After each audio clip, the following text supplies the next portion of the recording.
Good afternoon and welcome to Real Big Talk. I'm Big Rick. Lola is here and it is the beginning of a new week. Lola, I woke up this morning about 6 o'clock and I was like, you know what? It's going to be a good week. I'm going to put this thing into action and get a lot done.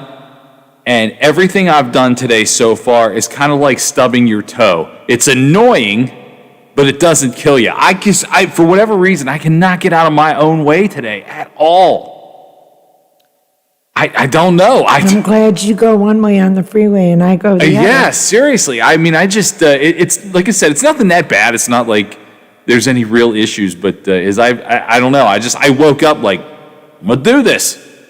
Everything was like, no, you're not. No, you're not. So that's kind of how this week started, but great weekend. Did you do anything fun? No, not fun. It was just a good weekend, very relaxing. The kids came over and, so we had kids in the house for hours. That'll wear you out. Hours. Nah, they're all right. It was good. So, that is good. That is good. I had so much fun this weekend. Almost forgot what it's like to have that much fun. And didn't do anything like over the moon crazy or anything like that, but I just kind of forgot. On Saturday, there are some friends of mine wrestle. They do studio wrestling, but they do it out at a drive-in theater because of COVID. And so even though it rained on Saturday, they did the event in enough time just to get it. I think the rain started to trickle down maybe 5 minutes after the whole thing ended. So it was perfect timing, but all my friends that I went with are all vaccinated. So I felt comfortable. When you kind of sit in pods, but people kind of sit wherever they want. Nobody was too terribly close to us, but we took a grill. I mean, we tailgated while people wrestled. I'd never done that before. And that was, cool. Yeah, and we dress up like, we all dress up in America gear. And of course, we give the business to the wrestlers that come out from, they're from, different countries and different this and different that. We just kind of give them the business and have fun with it. And I don't know, I just forgot what it was like to be in that moment. I think a lot of people have forgot what it's like to be in that moment when your friends are around, you're doing something that you enjoy, you're grilling, you're eating, you're laughing. And so that moment was pretty spectacular. Then yesterday, I got to... my college roommate and I, we took his son up to Crispin, and we played 9 holes of golf with his 6-year-old son, which was a lot of fun. It was the first time that he's ever been to a real golf course, and so we played 9 holes up there, and then went over to the Nailer game, nail win. Oh, you had a... We did. We had a... I mean, it was like one of those weekends where it's like I almost forgot there was a global pandemic. Not because I wasn't abiding by the rules or anything, just because I was actually, I put having fun first. It was kind of a nice feeling. That's good. Yeah, it was good. And that's why I was like, all right, I got all sorts of momentum starting this new week. And then, boom, you got nothing. You got nothing, pal. 304-214-1600. You guys are always welcome to call today about all the topics that we'll get to. Also, feel free to bring your own.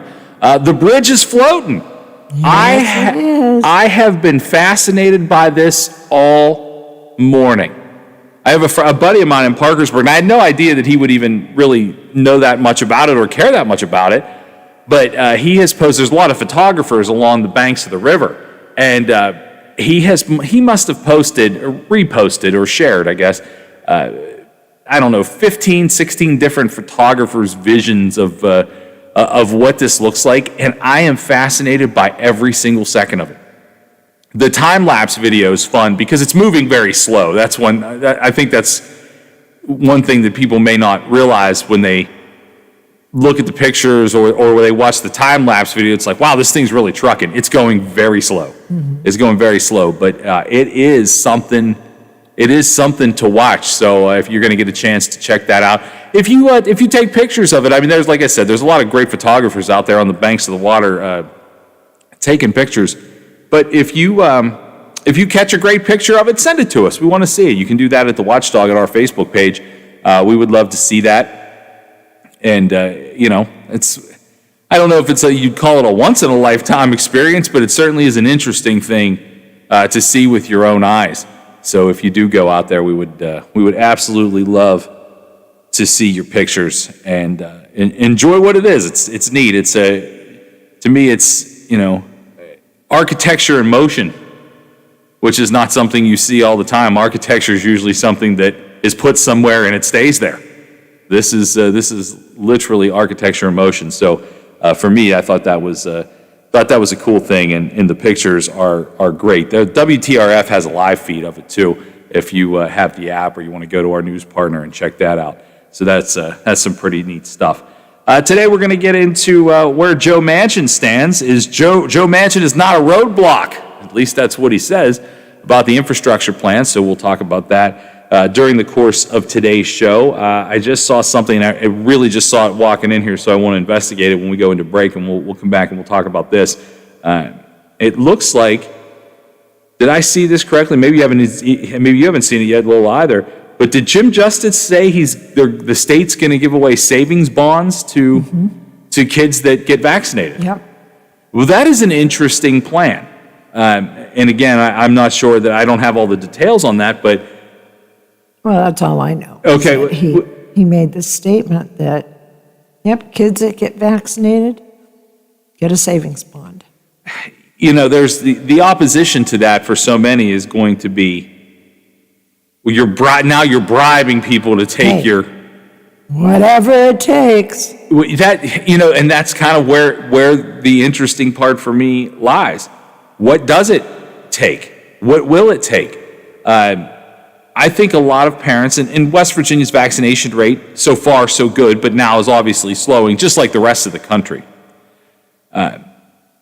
Incentivizing people to do what's necessary to get back to whatever semblance of normal, air quote, normal life there is, I guess I don't have any problems with, because I just want to go back to normal life. I was reminded of how normal life can be this weekend and went, you know what, this is fabulous. We should definitely go back to living this way. How sad is it, though, that people have to be bribed or paid to do the right thing? Well, yeah, I mean, you're not wrong. It is unfortunate that that's kind of what it has to be. But like you said, at this point, whatever it takes. Yeah, whatever it takes. I will say this too, and this is, I guess, in some way, sort of in defense of people who are on the fence. For the people that just absolutely won't even entertain the idea, you're probably not going to change their mind with anything. So I don't know that that's not I don't know that that's not a battle that you won't lose. But people that are on the fence, I will say this: the people that I know that are getting this, and I spent a lot of time talking to my friend about this this weekend while we were playing golf and into the hockey game and everything. He is vaccination hesitant, and he's hesitant for all the I guess reasons that you've heard. It's too fast. We don't know enough about it. Long-term effects. Those are all legitimate questions that people can ask, and I have no issues with that. And he said, what I would rather do is maybe wait a year or two and see what happens.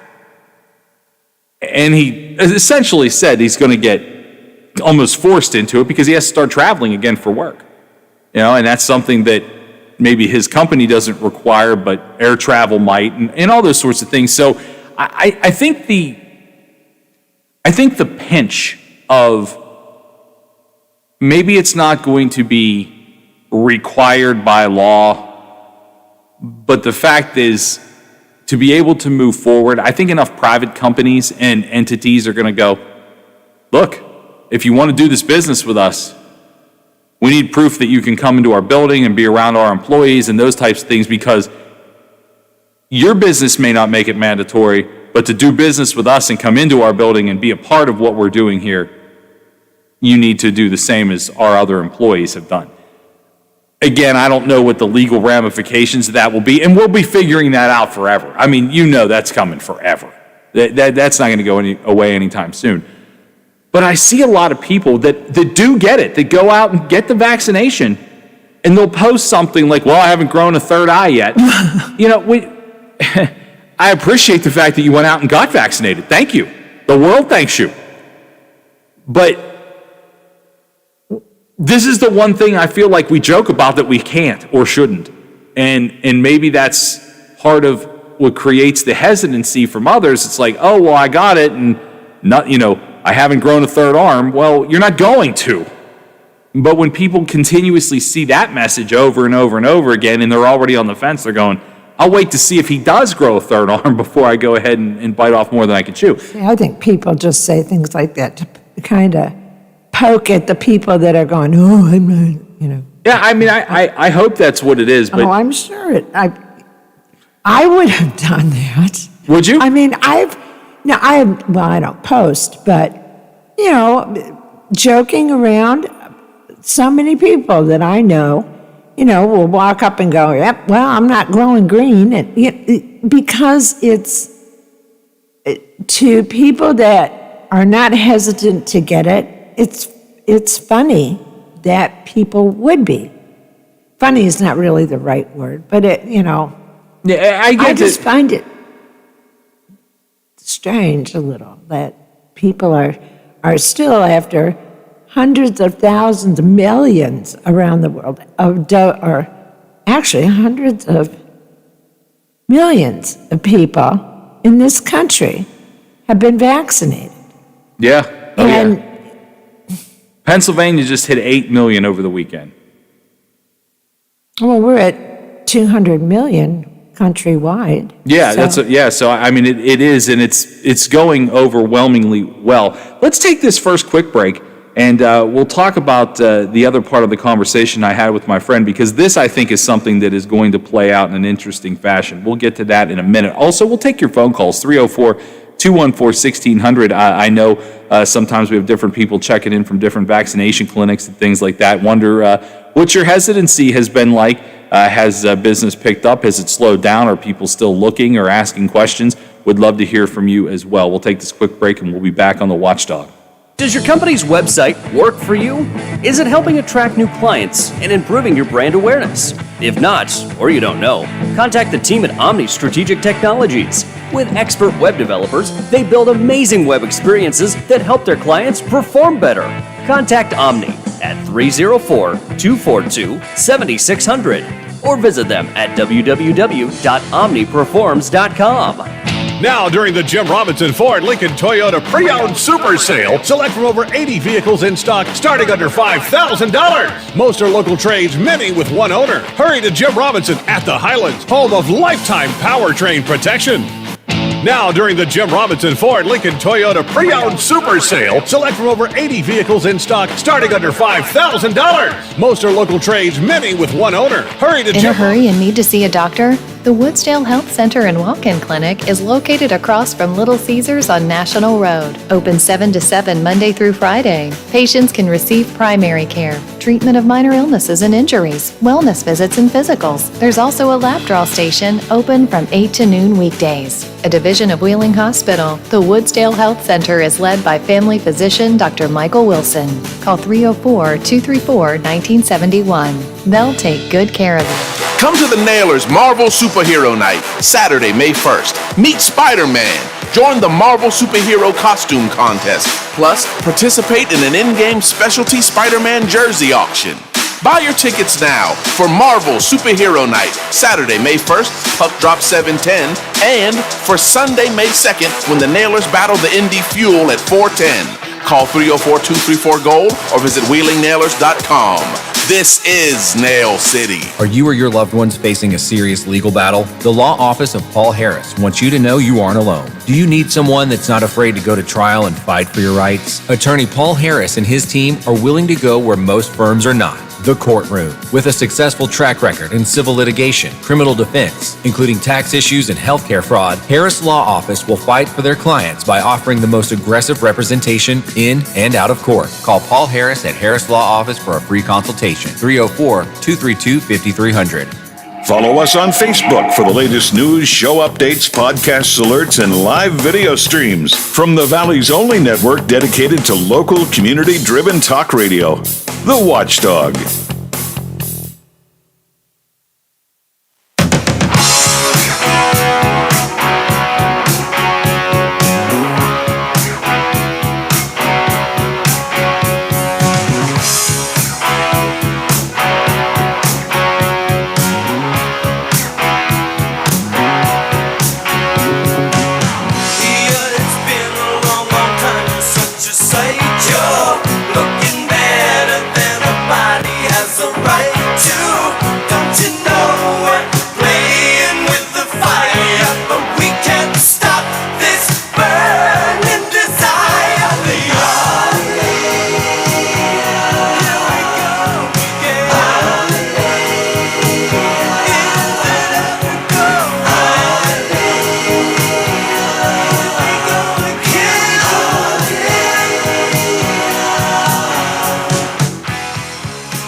Nothing can turn around a Monday like Donnie Iris. Donnie Iris. It's Donnie. I so associate. I think a lot of people, especially in this valley, associate Donnie Iris with Michael Stanley. Donnie Iris is to Pittsburgh as Michael Stanley is, and unfortunately now it was to Cleveland. The Michael Stanley Band and Donnie Iris have played so many shows together, representing both Cleveland and Pittsburgh in their rich rock and roll history. Donnie Iris will always make me think of Michael Stanley and vice versa. Donnie's a cool guy, too. They call him Mr. Cool for a reason. Let's get back to this topic. 304-214-1600 is our phone number. What I was going to say before we went to the break, and I do have a little more information on this idea of the state of West Virginia giving savings bonds out, so we'll get to both of these real quick. The Johnson & Johnson vaccine is back and available. And the friend that I spent all day with yesterday, he and his wife is a nurse, and she has also been hesitant about taking the vaccine. One of the big reasons was they weren't sure about people wanted to potentially become pregnant, which is fair enough. I mean, you can only do this research in real time. That's really, I think, a big part of the hesitancy for most people that I've talked to that are super hesitant about it is what's happening in real time. It's happening in front of us. Normally, there's 5 years worth of research on something before it comes out with a giant warning label that it comes out with. But they were actually both set to get the Johnson & Johnson vaccine, I think, the day after it was pulled for more testing and scrutinized by the FDA.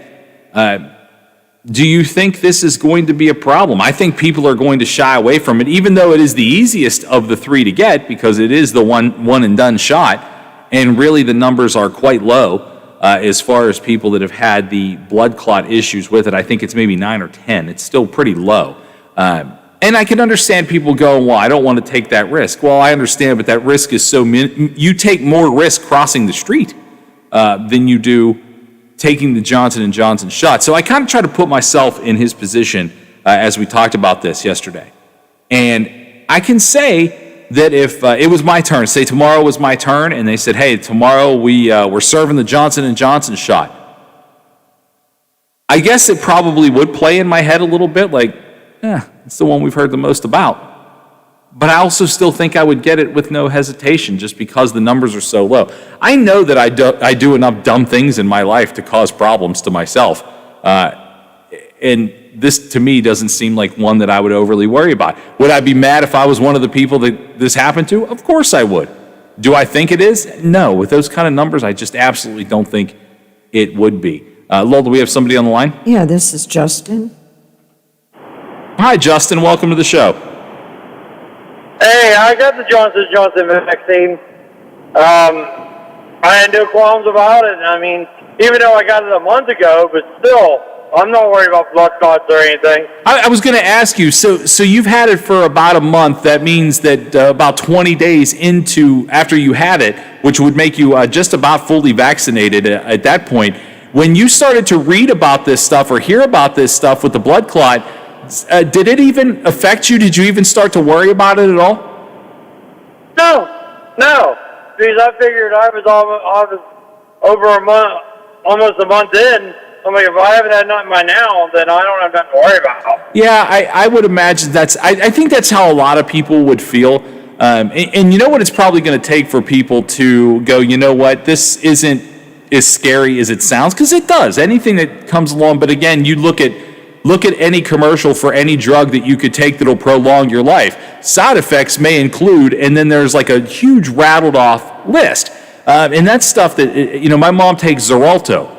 And Xarelto, you see a Xarelto commercial and you're just like, is death better than this? Because there's 92,000 side effects that could come along with it.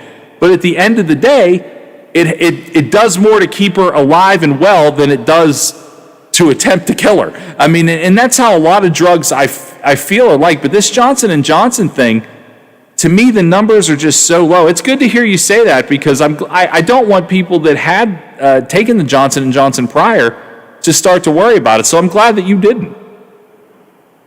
And I got a comment about the other thing about giving savings bonds for getting vaccinated. Yeah, go for it. I knew people that would. They had kids. They're like, I'm going to get them vaccinated. This is before COVID. This is for like all the other stuff, measles and all that stuff. They're like, I'm not getting my kids vaccinated. I'm like, well, if they want to go to school, they're going to have to get vaccinated. Well, no, there's poison in those things. But now, I said they wouldn't give nothing before to get their kids vaccinated, go to school. But now it's all like, oh, we'll give you this, we'll give you that. I mean, it should be a tit for tat. You know what I'm saying? You can't do it for one and not the others. Yeah, that's an interesting statement there, Justin. I understand what you're saying, and I pulled up the information, so I'm going to give that to folks now. But your point is certainly noted, my friend. Yeah. I was just tired today after I got Johnson & Johnson shot. That was it. Well, thank you so much. You I have appreciate a good day, man. Thanks, Justin. You too. Appreciate your call as always. Good for him. Good for him. No hesitancy, and it was something that he wanted to do, and he didn't feel the effects of it afterwards. And so many people have not. Since Justin brought up this idea, is this a good idea? Let me give you the backstory on this if you're just joining us. The governor of West Virginia, Jim Justice, has announced this afternoon during a coronavirus briefing that anybody who gets vaccinated between the ages of 16 and 35 will receive a savings bond.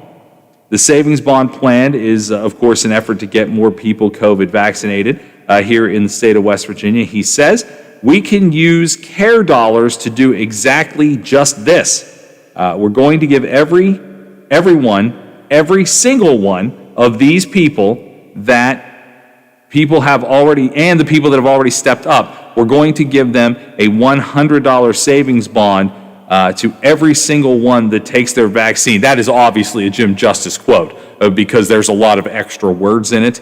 But, I'm not mad at Jim. I'm just saying there's a lot of extra words in there. But the long and short of it is, if you're between 16 and 35 and have already, or you're going to, that money is going to come out of the care dollars that the state has. In addition, Governor Justice received another recommendation to improve vaccinations in West Virginia, such as highly visible clinics in front of schools utilizing programs like Meals on Wheels to vaccinate the public and pay pharmacies to stay open later. We've got to shut it down, says Justice. I'm stepping up and calling for our kids to accept this wonderful savings bond and keep it for a long time. Justin just said, the caller that we just had, if you're not going to do it for one vaccination, how do you do it for another? I know someone in my life who I love very much. He's a brilliant man. He has a doctorate. He's a smart guy. Absolutely, positively refuses to get his kids vaccinated from anything at all. And his kids do go to school, so somehow there's got to be. There's a couple exemptions. that you can apply for. Yeah, so I mean, somehow that's a thing. Do they go to private? You know, I don't know the answer to that, and maybe that is part of the idea. I'm not sure. I'm not 100% sure if that is a private school or not that they go to. But you know, Justin's argument here was, if you're not going to pay people to get the measles vaccine or whatever, polio, why this one? Here's my only argument for you, Justin. I understand what you're saying. My only argument is this. Right now, polio is in check. There's still a few polio cases every year, but that number is minute. Minute. Would it be a problem if people stopped getting vaccinated for polio? Likely, yes. But the masses do, so it's something that isn't rearing its ugly head. My only suggestion about this and why this one may be more important to get done is because it's in the right now. It's in the right now. And if kids don't get vaccinated, especially 16 to 35 isn't just kids, so we need to stop maybe saying kids. But if that age group doesn't get vaccinated, which has a huge vaccination hesitancy, this thing's going to linger forever. I mean, it's probably going to linger in some ways forever, but eventually polio got handled, and I think this can get handled, whether it's a once-a-year flu-like shot, maybe it's at every 2 year. They still don't know. They still don't know, but I don't care. If it takes you got to rip off $100 to every kid, every person that's 16 to 35 to get vaccinated so we can go back to doing the stuff we love. Hell, I'll pitch in $100. Just please, dude, whatever it is. Well, I think, too, what you have to go back to when the measles vaccine was finally available and ready to be used. Before that, people would die. And so I don't understand why people can't correlate the two things now. You know, if you don't get vaccinated, there's a chance you could die. And I think that's why people were more accepting of vaccines back when, you know, they were first developed for like measles, mumps, rubella, for polio. You get your kids vaccinated now before they go to college for meningitis. And there's that other vaccine that's come out that will stop kids from getting cancer if they pick up some virus, and they're saying get your kids vaccinated between the ages of 12 and 14 to avoid perhaps cancer. So is that HPV? Yes. Yeah, I saw that too. No, it's weird that this is the one, although I would imagine this is the most politicized vaccine in history. And again, I wasn't around for some of the other ones. They were just things that I got for when they were rolled out. I wasn't around for that. But I think it's probably the fact that it's also woven into a political climate that has created some of that hesitancy. But sure, people have, for all time, for a long time, have lined up. I mean, all I could think of, and I know that we need to go to a break here, was it something you need to relay? No, it's just somebody goes, did you know that they're floating the bridge down the river? Yeah, Jim. Yes, we did. And you know what? We're extremely excited. Like I said, it's one of my favorite things to watch today. They should be hooking it now to the ends. They had it down there. They started like real early this morning, and they already had it turned by noon. So they're kind of like securing it into the two shores. Oh, are they doing that now? I'm going to have to pull up WTRF, our news partner. I think they have a live feed on there. We'll have to check it out. We do need to take a break. When we come back, we'll get into new subjects. I had a few more things I wanted to throw out about this. And, of course, open phone lines for you, 304-214-1600. This is The Watchdog. The Metro News Update is brought to you by Thomas Auto Centers, Mall Road, St. Clairsville. Get the best deal at Thomas Auto Centers. West Virginia Metro News, I'm Chris Lawrence. The state's COVID-19 task force looking at ways to re-energize the momentum to getting vaccinated against COVID-19. Jim Hoyer heads up the Joint Interagency Task Force on Vaccinations and says the governor is closely involved in the process. The governor is a business person and he's good at, exceptionally good at marketing. And he's going to get more active again in the marketing piece, and I think that's going to help us. And the governor's point was, we're going to try some things, and we might fail at them, but by God, we're going to try. State officials say as of today, more than 558,000 West Virginians are fully vaccinated, and just over 700,000 have had the first shot. But the rate of vaccination has been dropping off sharply in recent days. The DHHR today reports 289 new COVID-19 cases. The positivity test rate today is 6.82%, and there were no new fatalities reported. There are 7,157 active cases. Governor Jim Justice will talk more about the situation during his Monday COVID briefing that's set for next hour at the Capitol. In other news, a trial that was supposed to begin earlier today has now been averted in a high-profile Charleston murder case. Joshua Drennan of Clendenin has copped a plea bargain deal to 10 charges associated with the crime spree in Charleston last year that began with the killing of an elderly woman and ended with Drennan being shot and wounded while attacking a Charleston police officer. You're listening to Metro News, the voice of West Virginia. West Virginia Wesleyan College in Buchanan today accepting a generous gift from an alum. Former State Supreme Court Justice, the Honorable John McCuskey, class of 1969, is donating $1.5 million to the school to create a new undergraduate summer research program. The McCuskey Family Fellowship will be an endowed scholarship and awarded annually to at least 2 incoming students and rising sophomores to conduct research in areas of natural science, biology, chemistry, and physics. It's the largest one-time contribution by a single living donor in school history. From the Metro News Anchor Desk, I'm Chris Lawrence. 1 in 3 adults has prediabetes. 1 in 3. That means it could be you, your football buddy, your football buddy, or you, your best man, your worst man, you, your dog walker, your cat jogger. While 1 in 3 adults has prediabetes, with early diagnosis, prediabetes can be reversed. Take the risk test at doihaveprediabetes.org. Brought to you by the Ad Council and its Prediabetes Awareness Partners. For all of your IT needs, visit OmniPerforms.com. Omni Strategic Technologies, the only IT company that the watchdog trusts. Oh, there's something so real about living local, and I know without a doubt I'm not alone. And I'm loving living local. There's nowhere else I'd rather be. Said I'm loving living local. WTRF is working for me. The Ohio Valley is where I love to be. Does your dog need groomed or walked? Are you looking for a pet sitter or dog boarding options? If so, call Dirty Paws, Wheeling's newest pet care service, providing the Ohio Valley with everyone's pet care needs. Check us out on Facebook at Dirty Paws WHG or call 304-639-7754.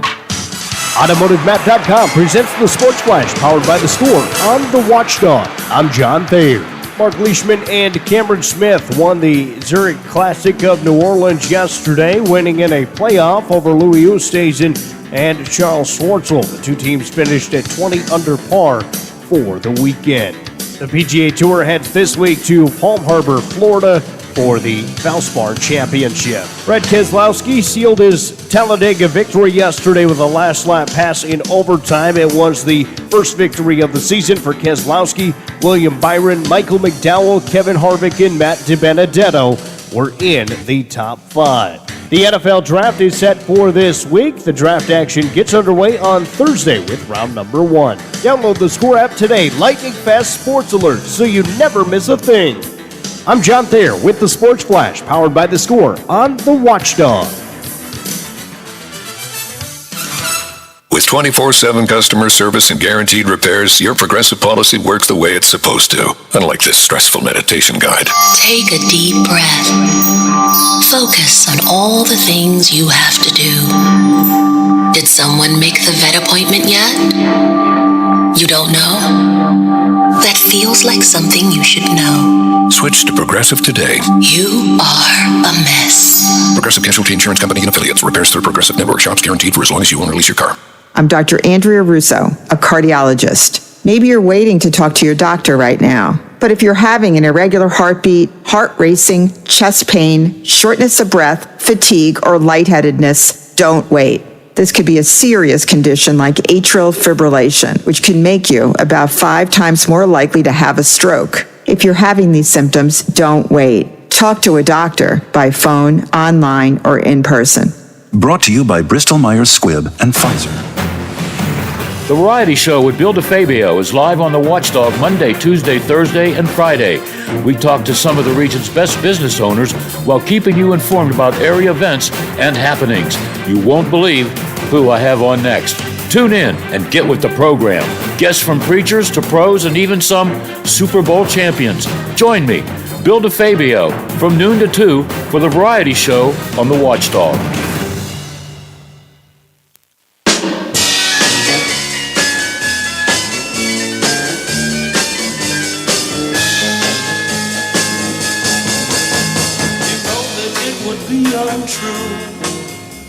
You know that I would be a liar if I was to say to you, girl, we couldn't get much higher. Come on, baby, light my fire. Come on, baby, light my fire. Try to set the night on fire. The time to hesitate is through. No time to wallow in the mire. Try now, we can only lose, and our love become a funeral pyre. Come on, baby, light my fire. Welcome back to the Watchdog. It's 2:45.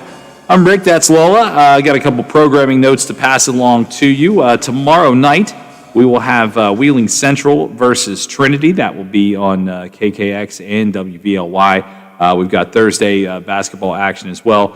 Morgantown versus Wheeling Park. That is a girls' game. That will be on both frequencies at 9. And plenty of high school basketball coming your way this week. So if you are getting into high school basketball, certainly a lot of the girls' state games, we will have those right here on the Watchdog. Lola mentioned somebody called and said, hey, did you know they're floating the bridge? Well, I actually have the live feed up. I would check this out if I were you. It's just kind of a neat thing. They're not ready to, they're moving it into place to attach it to both sides. And this is, again, I know it's just like, I feel like I just want to go outside and watch it. There's about 5 people there with their lawn chairs watching this. And you know what? I kind of wish I was joining them. I'm so fascinated by this. But they are moving the bridge. It's been like, it's up like on its, on the extensions. And it looks like they're trying to get it just right to move it into place. But WTRF also has the time-lapse video I was talking about. Worth the watch. To just, it's like they skyrocketed down the, like one of those Formula One boat races, but it's a bridge attached to it. It's fun to watch. But yeah, we'll keep an eye on that. And I encourage you to check it out. And if you can go there and you snap a picture of your own, send it to us over at our Facebook page. You can find us on Facebook. Just look up the Watchdog, and also we'll have the full schedule of events as far as basketball games. Those will be at the watchdognetwork.com. So visit our newly reshaped website. It'll give you all that information. But yeah, a few more things I wanted to wrap up before we kind of move on into different things. And again, phones are always open to you. 304-214-1600, 304-214-1600. With the Johnson & Johnson vaccine back out there, we had a caller just say, hey, I had it about a month before they took it off the market. The hesitancy of that one, it's still the quickest one. It's still the quickest one. And that will change. Look, this isn't over. It's the idea of it. I had a lot of people have said to me, I had a couple people hit me up with messages, it's just like, well, once you get it, it's still not over. Well, hell no, it's not over. I mean, that's the thing. This is a problem that's taken a year to get to this point, which honestly, I'm fairly impressed with how fast we got to this point. I mean, the fact that there is a couple of forms of vaccination out there in really a year's worth of studying and time, again, is you can lay it out there whoever you want to thank, but Trump is a big part of that, got rid of the red tape. honestly, the distribution idea of it and the fact that Joe Biden said, hey, all states have to be ready to take anybody at April 19th, I actually am fairly impressed by that. As much as we can complain about the way it rolled out, especially in Pennsylvania, West Virginia did an all-star job, but West Virginia was the exception. Ohio struggled with it at first. Pennsylvania still, I don't think, knows what the hell to do. Half of its citizens followed me into Ohio to get it. So I get it. It wasn't perfect, but the fact that we're getting as close as we are is pretty impressive. It's pretty impressive. So if it does slow down, the people that are mad that it's shut down to begin with are going to be the ones that go, why won't they open everything back up? Well, now it's at their feet. Now it's at their feet.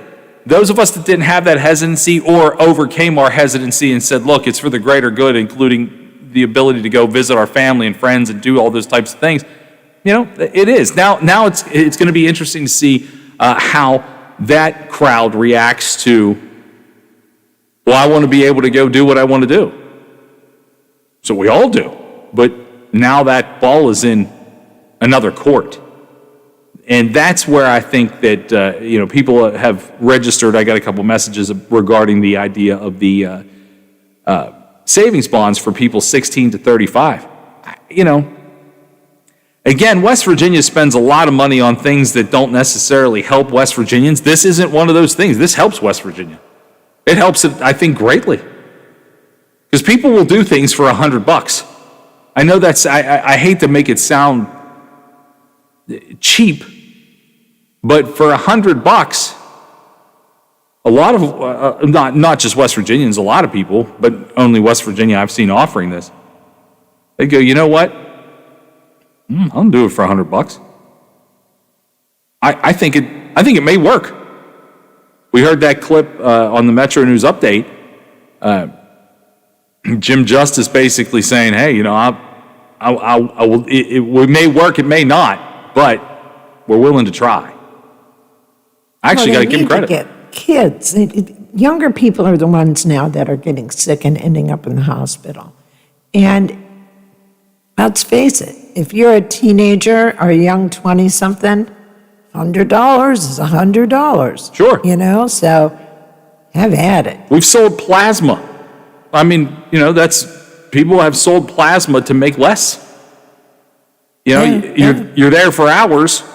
I mean, I'm not knocking that at all, because I know that ultimately goes to helping people and saving lives. But I'm just saying, for kids that are 16, picking up that $100, and how exactly savings bonds, as they mature. Mm-hmm. So what would a $100 savings bond be worth? I don't know. I don't know how long it takes to hit the 100. Yeah, I don't know exactly either, but it's still down the road. There you go. It's a little bit of an investment. I think overly applauding just handing out savings bonds is not something I planned on doing today, but you know what? I will applaud it. And if it doesn't work, I hope there's a B, C, and D plan. I hope there's a B, C, and D plan. I can tell you this. People in India would just absolutely kill for the opportunity to snub their nose at getting vaccinated right now. What's happening in India is horrible. It is horrible. It is horrible. And again, I understand a lot of people just go, look, we got our own problems here. I can't worry about India. Well, I understand what you're saying, but I can tell you this. When other countries look at what's happening here, when we got to this part where we're seeing a lot of we're about halfway vaccinated and going, where's the other half? Trust me, there are countries that would kill for the opportunity to, turn their nose up at getting vaccinated. And India is one of them. I think 4 days in a row, they have just toppled the number from the day before. Oh, I know. I mean, they're to the point where they're trying to treat people out in the street because they couldn't jam another human being into a hospital. And then here we are going, nah. I'm not gonna. Yeah, I mean, we don't want that in this country. Again, we got pretty close to that. Mm-hmm. I mean, not to the degree I think India is seeing it. And a lot of countries have agreed to send PPE, oxygen. India's running out of oxygen. I mean, think about that. They're running out of oxygen to give to dying people. You know, they have to tell families, I'm sorry, we can't do anything Yeah. for your loved one. Yeah. Nothing. It's again, sometimes you gotta maybe bite the bullet and go, I don't like this, but I don't want this. Well, here's the thing, too. So, you know, there will be people that if we would take the excess vaccines that we have and people simply aren't signing up to get them, and we would ship them overseas, be it to India or some African countries, you know, places that are in dire straits and don't have the money to buy huge bulks of this, then they'll be going, well, look, you're just giving our stuff away, you know? You're right. Well, then make up your mind. You're Either right. you use it or we're giving it. Well, I think that's going to be interesting as this plays out because India needs a lot of help. And again, I understand the people that would call or the people that are just thinking this silently as they're listening to us would probably go, yeah, why are we helping out India? Well, because we're not helping ourselves. We're not helping ourselves. We have it. There's enough. There's enough. Besides that, if the whole world does not become herd immune, it's not going to go away. No. And you can't shut every economy down. Like India. India has a huge economy. They are huge trading partners with so much of Europe and the United States. What are you going to do? If you want to continue to have those types of relationships, we've got to get more people around the world vaccinated, or this is not going to go away, and we're going to be stuck wearing a mask indoors forever. Yeah, I mean that. And again, I think that's part of what people aren't focused on that issue. Yeah, for right now, we need to concentrate on getting America fixed, healthy, taken care of, economy boom. We have to do all those things. But again, it's not just we're not a made in America country anymore. No. Not by a long shot. And if the world doesn't get better overall, it isn't just about America. It's not just about West Virginia, Pennsylvania, Ohio, Nebraska, or Alaska. It's about everyone globally. Because who do you think makes a lot of those goods? A lot of the stuff that you're wearing, you're using, I assure you that the camera that I'm looking into right now is not made here in the US of A. And we have to, on a global sense, get well, or America could be 100% vaccinated, but if everybody else is still struggling through it, it still affects America. And I think sometimes people don't look at this in a global sense. We break it down to, West Virginia broke it down to county and did a great job on the county level, and then did a great job on the state level. And you're thinking, well, how does that affect Ohio County, West Virginia? Trust me, it will. It will. It'll affect Washington County, PA. It'll affect everywhere. Mm-hmm. And sending that stuff to India, again, I know that it looks like America is just overspending on everything. And a lot of things, I agree with you, it is. America's just ridiculous spending at the moment. However, if India goes down, that does not help in the long run. If some of these places don't get well and business can't travel there, I hate to break it to you, but there's a lot of business that's done in America that I know it's shipped to India, and I know that's a problem for everybody. But you want to talk about tech support? Everybody complains. Well, I call an American company, and the call goes to India. Well, you're right. But if there's nobody on the other end of that call, whatever you're calling to complain about doesn't get fixed. I got news for you. Your iPhone is canceled. It's canceled. I know. So you have to get well somehow. We'll get off this subject into new ones. We'll take your calls in the next hour or two, 304-214-1600. This is The Watchdog. Sound of the river, you stop and you hold everything. A band is blowing Dixie, double fall time. You feel alright when you hear the music ring.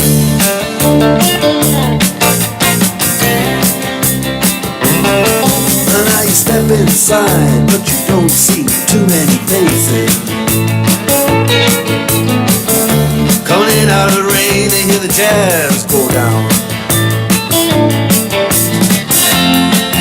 Competition in other places. The Watchdog is FM 98.1, AM 1600 WKKX Wheeling, FM 97.7, AM 1370 WVLY Moundsville. The ABC News is brought to you by Thomas Auto Centers, Mall Road, St. Clairsville. Get the best deal at Thomas Auto Centers. From ABC News, I'm Dave Packer. U.S. Attorney General Merrick Garland today launching an investigation of the Louisville Police Department more than a year after the fatal police shooting of Breonna Taylor. ABC's Aaron Katersky, what's Garland going to be looking at? He's going to take a look at the use of force and whether it was reasonable or not, the effectiveness of how officers are supervised, how warrants are conducted, and that's going to be key, of course, to the Breonna Taylor investigation. And Aaron, just one of many stories today at the intersection of race and policing in North Carolina. Growing calls for a sheriff's office to release body cam footage. Andrew Brown was shot dead by deputies at the Pasquotank County Sheriff's Office while attempting to serve warrants on his home in Elizabeth City on Wednesday. Attorney Harry Daniels is calling for transparency. Open the door. It is time for transparency and accountability to take place today.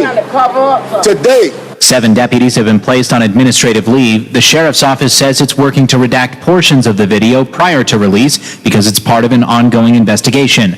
Mark Remillard, ABC News. And in Virginia, the family of a black man who was shot by a sheriff's deputy after apparently mistaking a cordless phone for a gun is calling on authorities to release more information. President Biden on the phone today with India's prime minister as that country experiences a record surge in COVID-19 cases, promising medicine and supplies, including a cache of AstraZeneca vaccine, which has not been approved for U.S. use. Dr. Ashish Jha, Dean of the Brown University School of Public Health. We are sitting on a lot of vaccines that we don't need in this country. And I'm hoping the U.S. government is going to ship those vaccines to India because it could be very, very useful in India.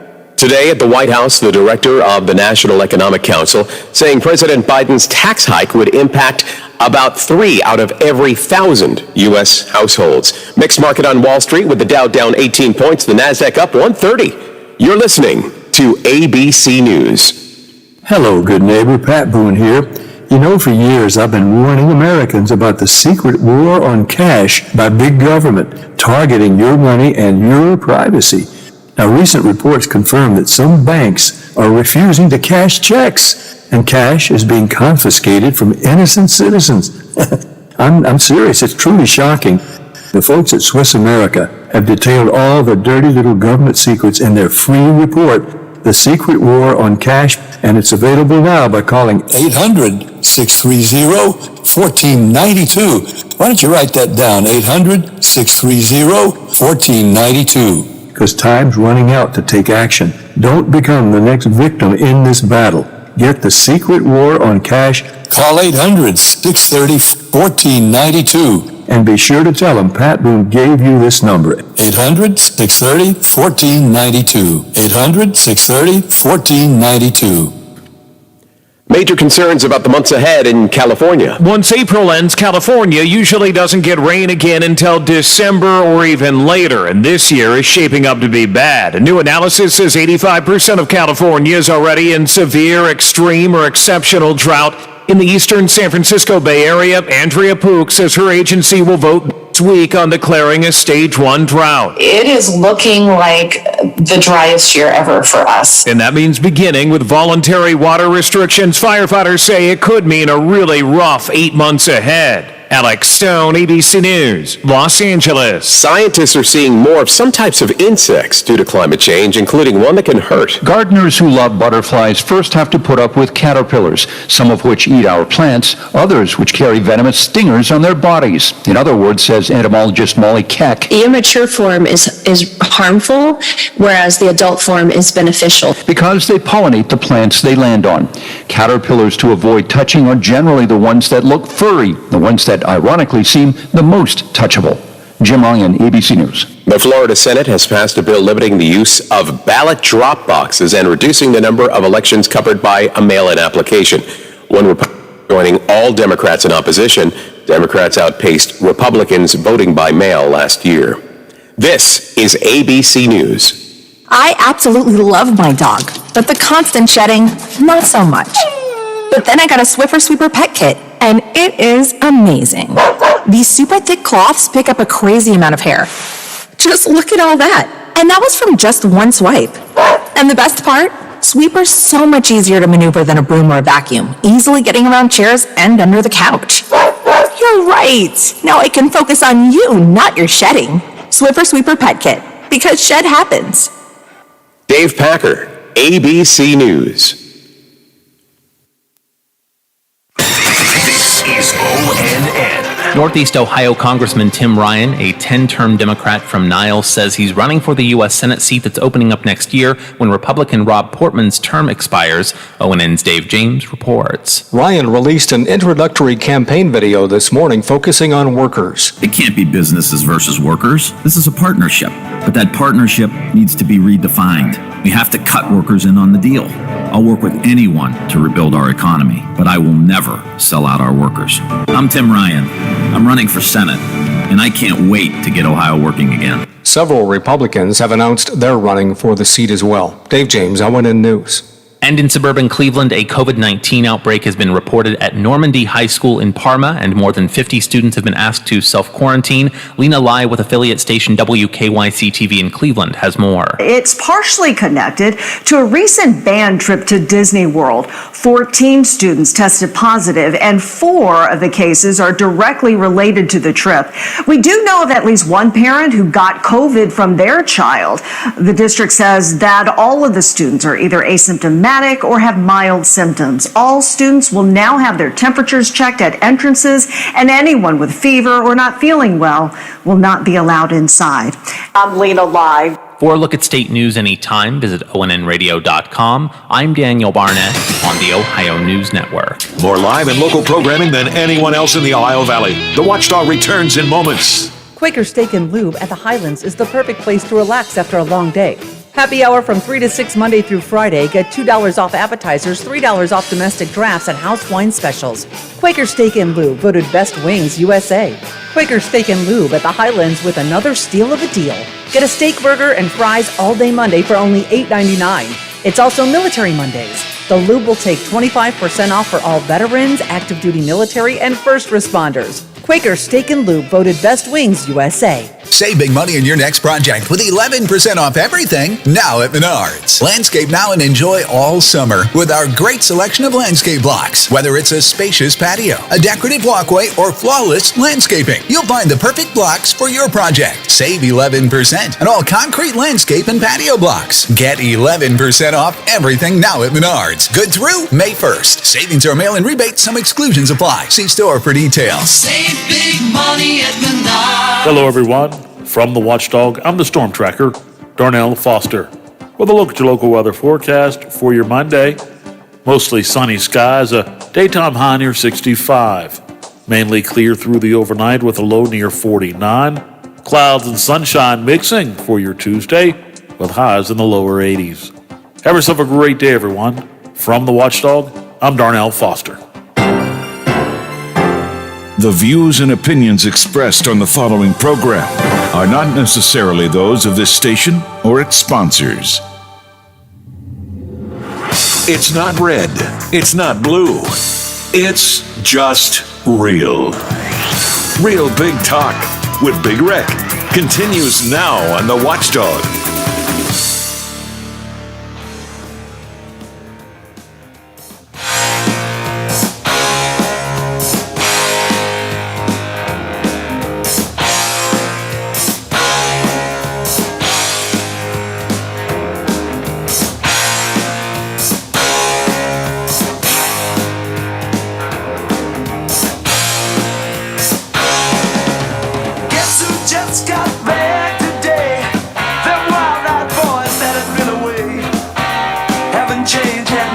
safe. But man, I still think them cats are crazy. They were asking if you were around, how you was, where you could be found. I told them you were living downtown, driving all the old men crazy. The boys are back in town, boys are back in town. I said, the boys are back in town, the boys are back in town. Welcome back to the Watchdog, 10 after 3. I'm Rick, that's Lola. Ben Lizzie's on, which is cool. Trying to improve this odd Monday. I looked, again, I just checked in on the updated, our news partner, WTRF. They say the bridge will be actually moved into position in the next couple of hours. I kind of recapped what they were doing. I guess, I mean, obviously this thing was supposed to happen during the course of Monday and Tuesday. Well, the winds are shifting. So I guess what the idea is, they're going to have to get all of this done and in place in one day. So they are moving at a pretty rapid pace. I know you could watch it for 2 hours and go, that thing hasn't moved in 2 hours. Well, I see people scurrying about to make sure it can get locked and loaded into place. So I'm sure by the time 5 o'clock rolls around, and Bob will call us, I think, this hour at 3:45 to discuss. He'll probably have some more insight on that from WTRF. But it is interesting to watch. There's no doubt about that.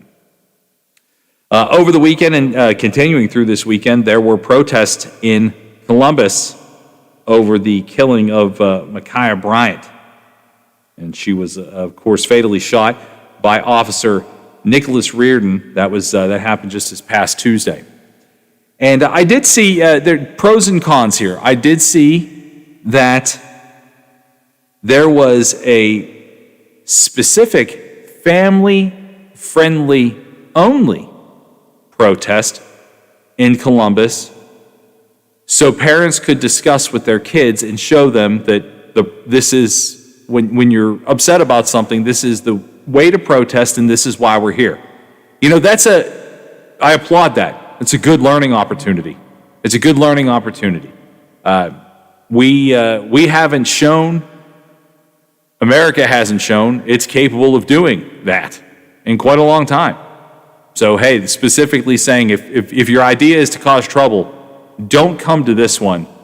This is where we're going to teach our kids why we're here and how to do this in a safe, respectful, responsible way. Effort applauded. Absolutely, positively. Although it doesn't look like a lot of these have been overly out of hand, these protests in Columbus, it still begs the question to, should there be these protests in Columbus? That video footage of that young lady being shot, you can't escape it now. Before, you could choose to watch it or avoid it. Now, it's just playing.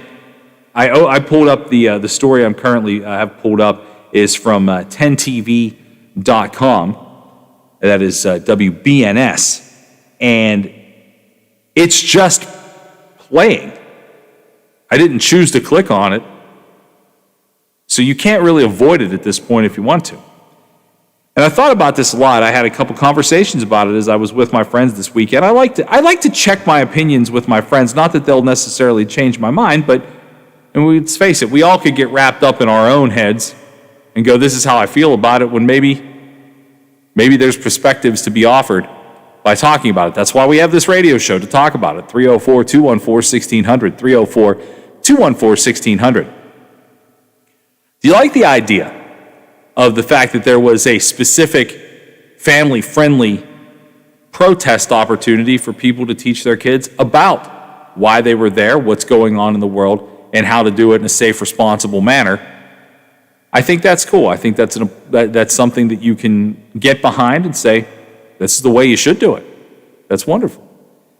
But as I see this video again for at this point, probably 10th time, maybe more, I still am just racked with the question, had that officer not shot Micaiah Bryant, and the girl that she attempted to stab got killed, what would that girl's parents have said about a cop being on site and not stopping their daughter from getting stabbed to death? And for the life of me, I can't figure out why nobody's asking that question. Because that's not sexy enough. There was so much going on in that video. Tons. There's a lot that gets missed. You're right. Drop kicking a girl. Yeah. There was chaos everywhere. I don't know. I'm glad I'm not a police officer. Oh. I can just tell you that Sure. because the split-second decisions that they have to make. Sure, hindsight is 20/20. You can look back on anything and say, well, this is how it should have been done. But if you're not there in that moment, in that literally split-second decision making, then I don't know how you can try and second guess. It's like the shooting overnight of, and I don't know where this was at, but The Elizabeth, North Carolina one? where the guy had gotten a ride home from a police officer. His car had broken down at a gas station. And the cop gave him a ride home. Then, a little while later, this guy calls 911 and tells the dispatcher, my brother, you need to send somebody here immediately. My brother won't let me into my mother's room, for whatever that was all about. And she said, well, what's going on? And he goes, I'm going to kill him. I'm going to kill him. Now, we've all said that. Oh, sure. But in this, when you're talking to 911 and you tell somebody you're going to kill him. And so she's asking him, do you have a weapon? Do you have a gun? And he's saying, no. So that very cop comes back to the house. And the guy is outside. And you can hear it in this cop's voice.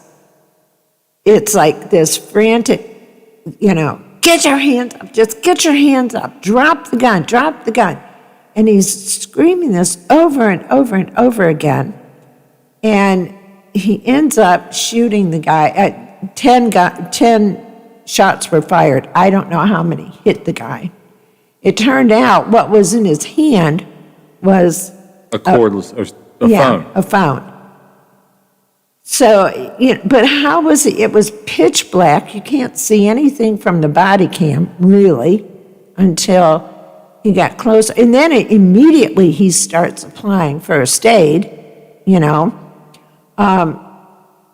So, I don't know, the cop had been listening to the 911 call, so he heard this reference to killing somebody, and it's just, I wouldn't, like I said, I would not want that job to save my soul, and think, I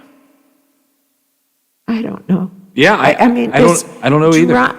Honestly, if somebody's issuing me an order and I am told to drop the gun, whatever I have in my hands is going on the ground, I just, I don't know. No, it is. It's an extremely frustrating thing. You have every right to feel, exasperated by talking about it. And like I said, this stuff sticks with me. I think about it when I go home. Trust me, I wish I could turn this show on for 3 hours a day and then turn it off. Because we talk about heavy things here sometimes, and we laugh and have some fun too, but we do talk about the heavy subjects, and I wish it just turned off, but it doesn't. It doesn't. And like I said, when I'm with other people whose opinions that I respect, we talk about these difficult subjects because some of my friends listen to this show really on the regular, every day sometimes. And for a lot of them, and I want to know what they have to say. I want to know what they think. And overwhelmingly, and again, it's a small sample size, and it's usually the same people I talk to. I mean, I have, thankfully, I have quite a few friends, but the people that I can see right now are a limited number. And so that's who I talk to. That's who I talk to about this stuff. And I just kept coming up with the same thing because some of my friends are parents. And, I said to them, what would you have done if your daughter was about to get stabbed and the cop didn't stop that? I would have lost my mind. I would imagine that's how that girl who did not get stabbed, I'm sure her parents feel that way. I'm sure her parents feel that way. And this is the thing, for all the things that we've seen, and some of them have been bad. Derek Chauvin's a murderer. I don't think anybody can even argue the fact. But this cop isn't. In my opinion, he's not. He's a guy that showed up, and like Lola said, there was a lot going on there. That was a teenage rumbling circus. I mean, there's a guy kicking a girl in the back of the neck when he rolled up to that. I mean, body cam footage is supposed to give you an idea of what the officer sees, and is difficult of it moving around and all those things. It picked up audio and it picked up enough video, I think, for anybody to go, that girl was going to get stabbed in the chest if that officer didn't do what he did. And that girl's parents would be mourning her life had that officer not did what he did. And I don't think anybody's talking about that. Let's talk about it. 304-214-1600, 304-214-1600. A lot of you guys that listen to this show are parents. How would you have reacted? How would you have reacted? I mean, I can't put myself into the same term as far as being a parent, but there's enough kids in my life, and I realize that as the kids that are in my life are getting older, I mean, they're of various ages, but a lot of them are really under 10. If for whatever reason I saw this video and it involved in any of the aspects of anybody who played a role in that video, and it was somebody that I cared about, a child that I cared about, I would hope, I hate to say it this way because it's a terrible way to say it and make it sound, I would hope an officer would show up and do the thing that he did and save the kid that I loved. Now, maybe that's selfish, but I'm sorry. We live in a selfish world. Not wanting your kid to get stabbed, I don't think, is a crazy notion. And the narrative about this that comes out afterwards, this is something I struggle with too. The idea of this girl, this 16-year-old girl, Micaiah Bryant, her mother wants her to be remembered as a loving, happy kid. Every mother should want their child to be remembered as a loving, happy kid that gets good grades and all the, I get that. But at that moment, she was a person with a knife. She wasn't walking home from school. She wasn't helping an elderly lady cross the street. And I'm not saying every kid does, and I'm not saying every kid's innocent. I'm certainly not saying every kid should get shot. But at that moment, that girl had a knife. She was going to stick it into the neck of another person. But that's all you see now. The officer gets railroaded, and all you see is the video of what a great person she was. I hope and pray that she was a good person. And it's tragic. But she had a knife to another person's neck. Those two things are not the same. At least in that moment, they aren't. Good kids can make bad choices. We've seen it. And sometimes good kids pay the ultimate price for making real bad choices. And that's sad. It stinks. But at that moment, that cop didn't go, you know what? I looked her up on the way to the scene, and she gets good grades, and she's a nice kid. So this whole going to stab another teenager in the neck thing, I'm going to have to go ahead and weigh that into what I see when I arrive. You can't do that. You can't do that. All these people that are beating this officer for this is just, to me, insane. There are battles out there to pick. There are. I'm sorry, but I still don't see how this is one of them. I still don't see it. Maybe I'm wrong. Let's take a break. Should we take this quick break? That's up to you. Yeah, let's take this quick break. We'll come back, and I want to add another piece to this before we go to our break at in the middle of the hour. So let's do that. We'll be back with more on the Watchdog. This is Bill DeFabio, your host of The Variety Show with Bill DeFabio. Heard on the Watchdog Monday, Tuesday, Thursday, and Friday. Join me from noon till 2 to talk sports, nostalgia, and hear from some of the legends of the game. You won't believe who I have on next. The Bill DeFabio Variety Show, heard on the Watchdog Monday, Tuesday, Thursday, and Friday. Tune in and get with the program. I'm Bill DeFabio. Join me for The Variety Show on the Watchdog. Hey, I'm going to the kitchen. Can I grab you a Coors Light? Yeah, that sounds good. Huh. I never knew there was a zip line in my fridge. Hey, buddy! Yeah! You got 2 Coors Lights up there? You got it! Always brewed down to 34 degrees. With a taste as cold as the Rockies, only Coors Light gives you refreshment every time. Here you go. 2 Coors Lights. Awesome, man. Wow, these are really cold. That's the only way I deliver it. Sure. I mean, you being a mountain climber and all. Yep. You probably need a pretty warm coat in there, huh? Yep. Hey, Ben! Yeah! Ask him if he has any nachos. You got any nachos in there? No. Just icy cold Coors Light? Yep. That makes sense. It is the Rockies. Coors Light, the world's most refreshing beer. Coors Brewing Company, Golden, Colorado. With great beer comes great responsibility. I'm not buying till I checked on Ford. Most of us are faced with uncertainty every day. Your job, your finances, sporting events, schooling for your children, and so much more. With so much uncertainty surrounding you, there is one auto dealership that you can be certain about, and that's Doan Ford. You can be certain that you always get a great deal and the best service afterwards. Being in business for over 50 years has given Doan Ford the reputation of being a strong, reliable dealership. Be certain. Choose Doan Ford. Online at doanford.com. I'm not buying till I check on Ford. Hello, I'm Chuck Reddick, Commissioner of the Internal Revenue Service. We're working hard to get ready for tax filing season. You know who else is working hard? Identity thieves. Keep your computers and your mobile phones secure. Use antivirus software and strong passwords. Look out for email scams. Secure your home Wi-Fi with a password. Stay safe when you shop online. Look for HTTPS in the web address. See irs.gov for details. Hi, this is Joyce Wright. Thank you so much to the Watchdog. I want a flat screen TV. And thank you, Baylor and West Liberty University.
Welcome back. I'm Rick. That's Lola. Real Big Talk continues here on the Watchdog. Before we went to break, we were talking about the incident in Columbus and the shooting of Ma'Khia Bryant. And I, again, don't think I watched it so many times now, and I still don't get what someone is to do when they are the cop that shows up to that scene, which had a lot of moving parts to it.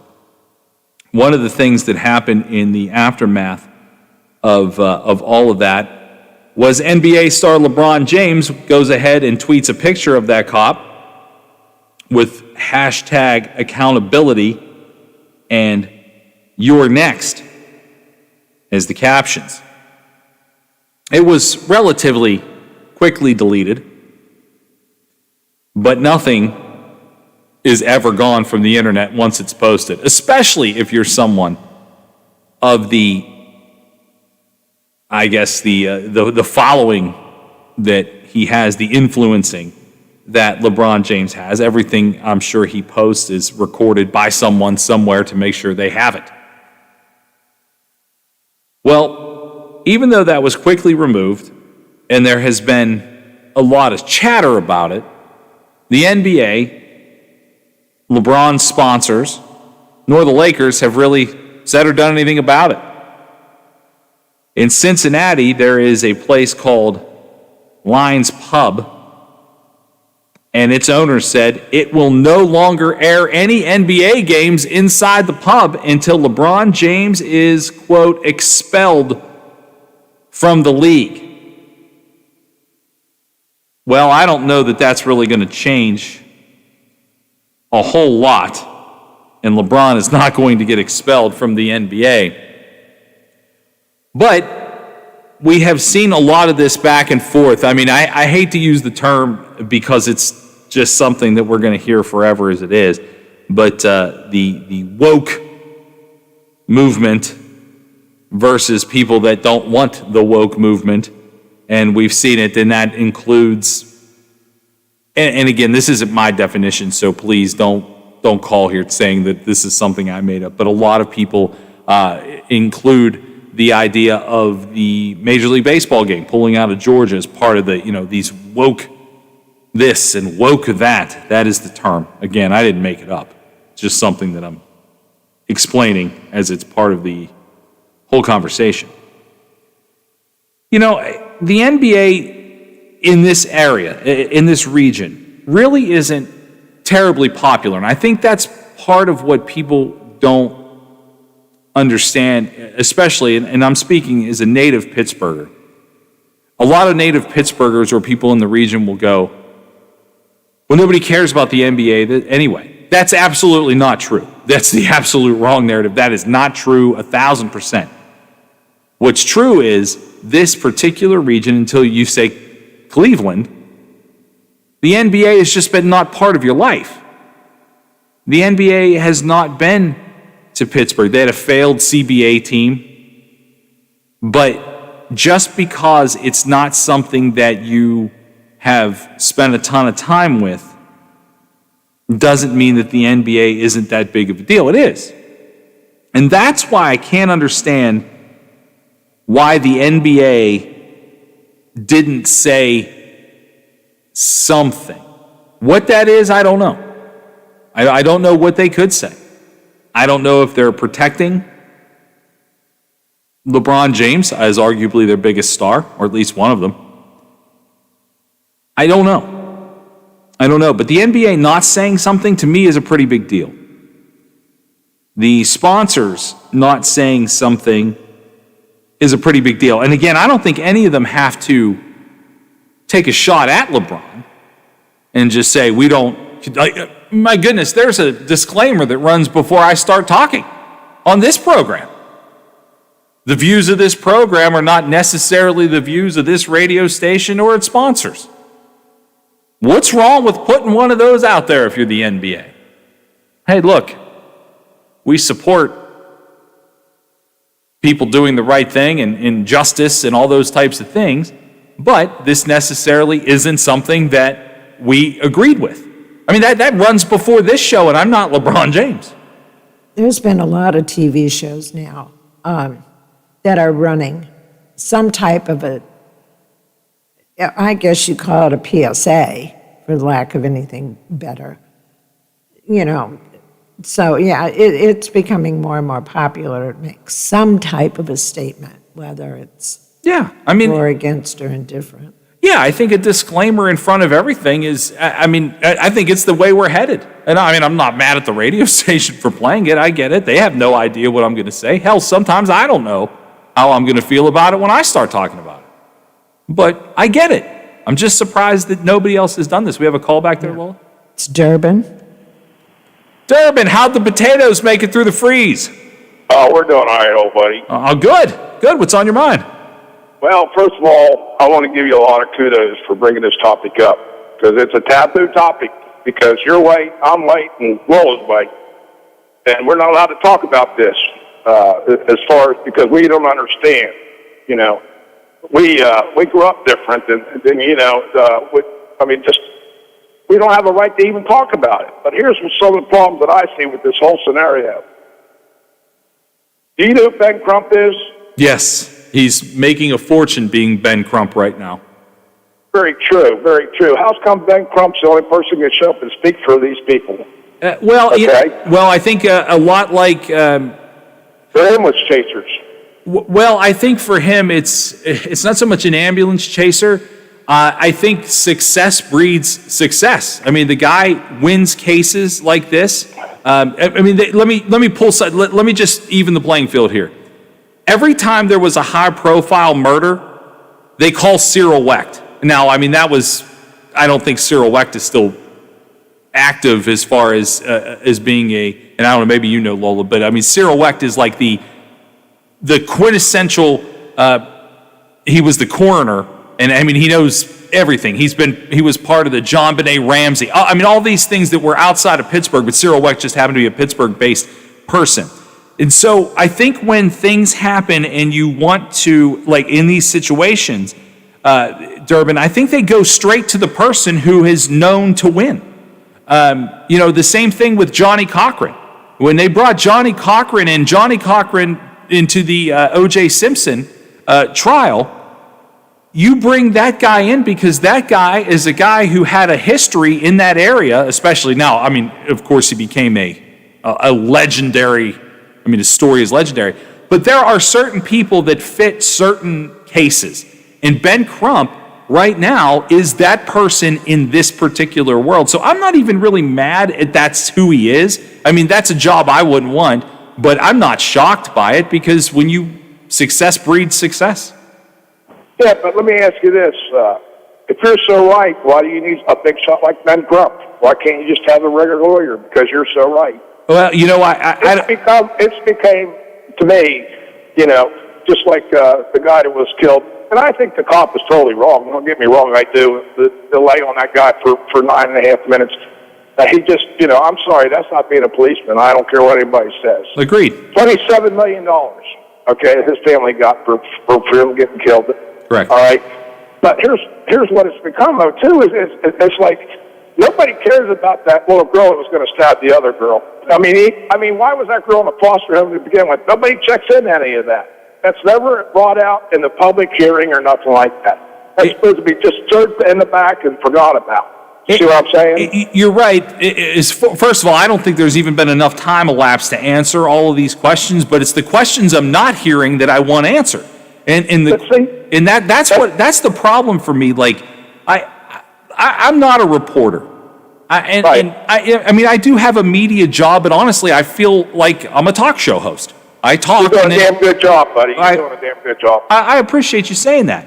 But for me to pull facts is all I can do is pull the facts that I can find and trust the most reliable sources that I can get them from. But if I was a reporter in front of people that I could ask these questions, and again, I don't know if there have been people to get in front of to ask the question, so I'm not knocking reporters here at all.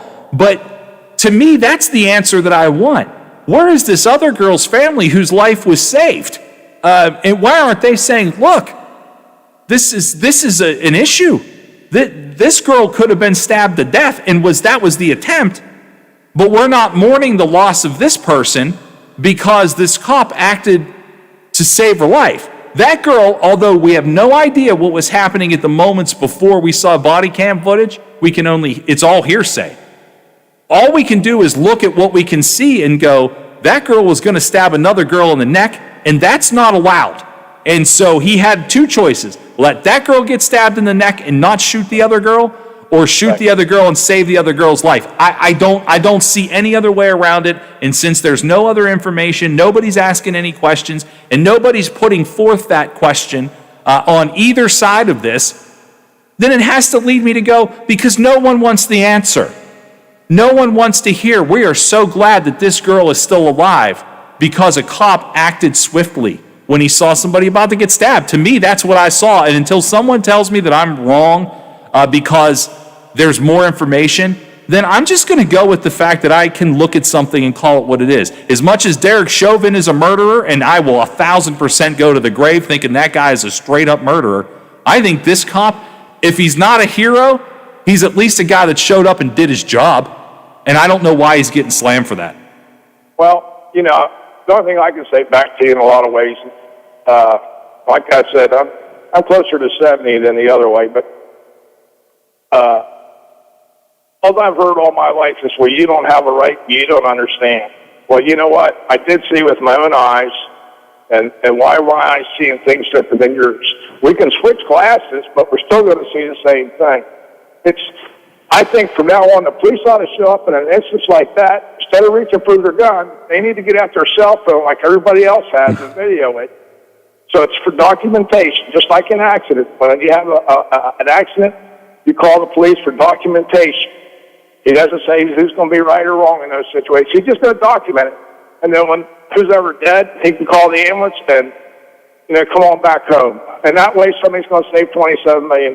Boy, Durbin, I got to tell you, if that happened, and that, I mean, they wear the body cams for the sake of showing all of those things, but we're seeing some instances, and something we're going to bring up here after the break, of what's happening in Portland. What the mayor of Portland is asking citizens to do, because we're a nation turning our backs on police officers. And again, not every police officer is good, but I certainly believe there's a lot more good in the police forces around America than there are bad.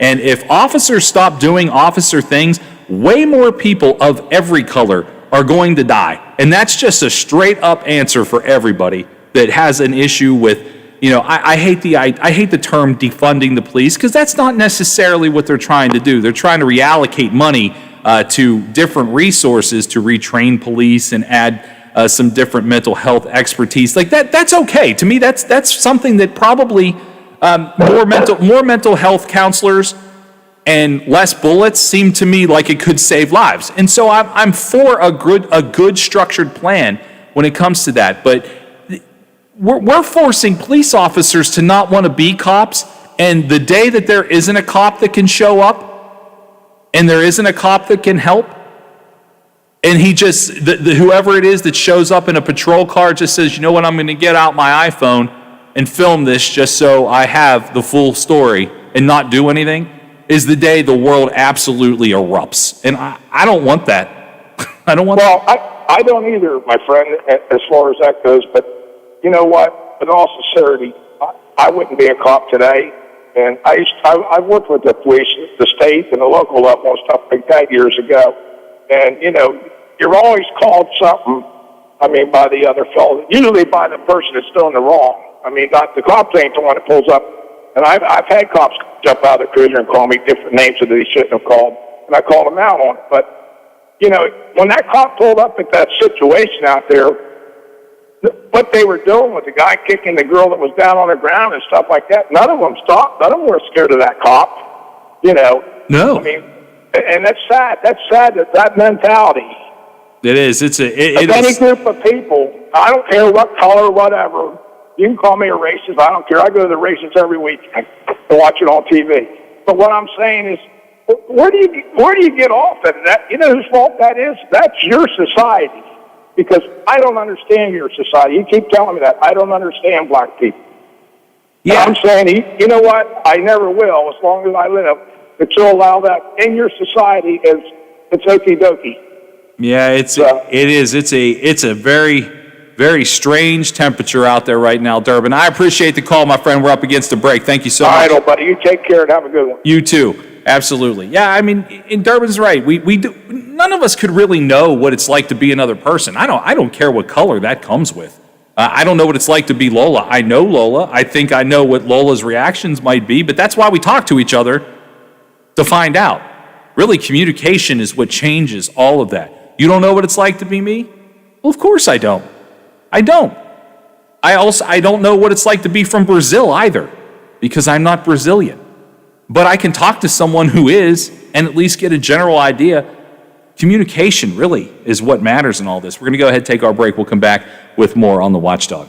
West Virginia had an opportunity to take a series in the Little Apple, but they could not as the Mountaineers fall to the Kansas State Wildcats 2 out of 3. Details coming up in today's Mountaineer Report, presented by Kroger.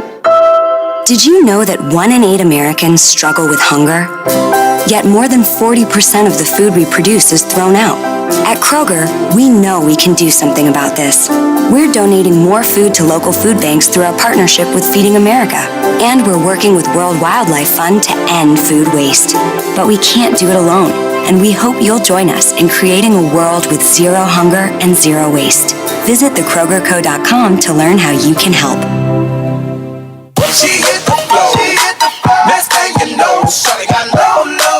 Love getting prices that are lower than low on backyard favorites like grill-ready hamburgers and fresh-picked strawberries? Then shop at Kroger. We give you more ways to save on the fresh you love with tools like the Kroger app, where you can find personalized coupons on top of weekly sales. Plus, rewards like fuel points, giving you prices that are lower than the everyday low. Kroger, fresh for everyone. The West Virginia Mountaineers got off to a really good start in the 3-game series in Manhattan against the Kansas State Wildcats. A great outing from left-hander Jackson Wolf as he was able to pitch into the 9th inning, but he did give up a run in the bottom of the inning and forced extras, but West Virginia was able to prevail. Wolf struck out a career-high 10 batters in 8+, and the Mountaineers were off to a good start on Friday. However, on Saturday, WVU's bats, they really didn't show up the way that West Virginia needed them to. They were no hit through 5 innings. They didn't get their first hit until the 6th, and by that point, they were down 5-0 to Kansas State, and the Wildcats go on for a 5-2 victory in Game 2 of the 3-game series. On Sunday, West Virginia was able to get a lead of not 1, 2, but 3 different times, 1-0, 3-1, and then 4-3. But the Kansas State Wildcats come roaring back with a vengeance. In the 6th inning, they scored 1 to tie, 1 to take the lead, and they added insurance with a pair in the 7th and a pair in the 8th. They go on for a 9-4 win on Sunday, the 5-2 win on Saturday, as West Virginia grabs just 1 game in the series, the 11-inning 4-3 winner on Friday. So that is the 4th straight Big 12 conference loss for the West Virginia Mountaineers, and they fall to 6-9 in the Big 12 conference. They've got a big 3-game weekend series coming up against the TCU Horned Frogs, and we'll take a look at some of the performers that West Virginia was able to see emerge in the 3-game series against Kansas State, despite WVU dropping 2 out of 3. That's today's Mountaineer Report, presented to us by Kroger. I'm Dan Zangrilli on MSN, the Mountaineers Sports. This is your VSIN Action Update on the Watchdog. This Action Update brought to you by O'Reilly Auto Parts, your professional parts people. Get guaranteed low prices and excellent customer service at O'Reilly Auto Parts.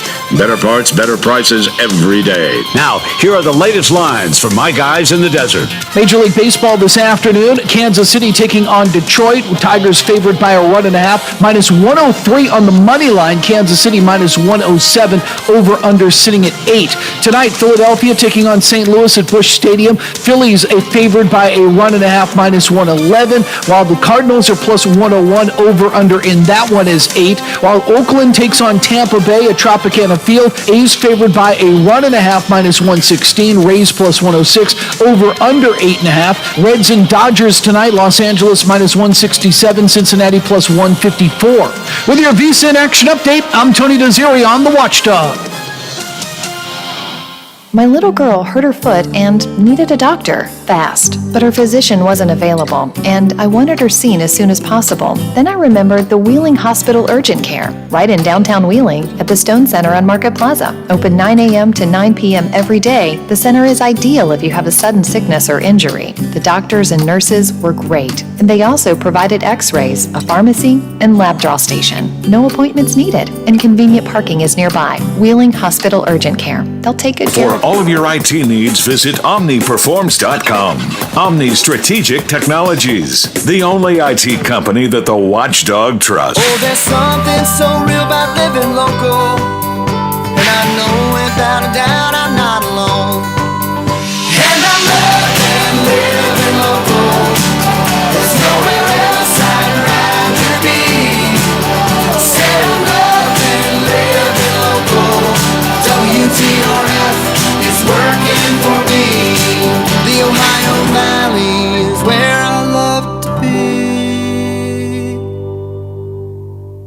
Plumbers and Steam Fitters Local 83 want to thank the owners and contractors of the Ohio Valley for using their locally trained workers to help build for the future. Local 83 helps design, fabricate, and build the gas infrastructure for the oil and gas industry here in the Ohio Valley. Plumbers and Steam Fitters Local 83 is 300 members strong and growing. They also do residential, commercial, and industrial work on both sides of the river. For more information, call Plumbers and Steam Fitters Local 83 at 304-233-4445.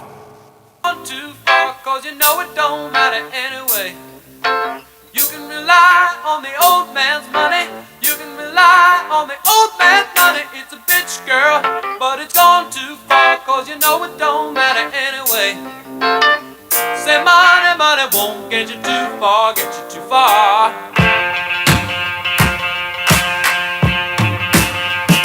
And don't you know?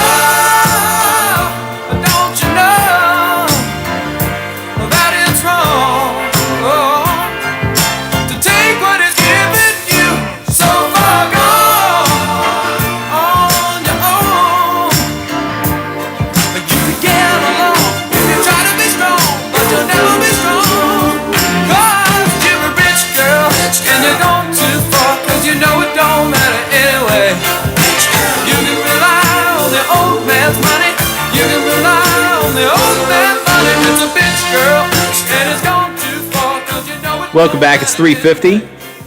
That's Lola. I'm Rick. Spirited conversation we've had this hour, and let it continue. 304-214-1600, 304-214-1600.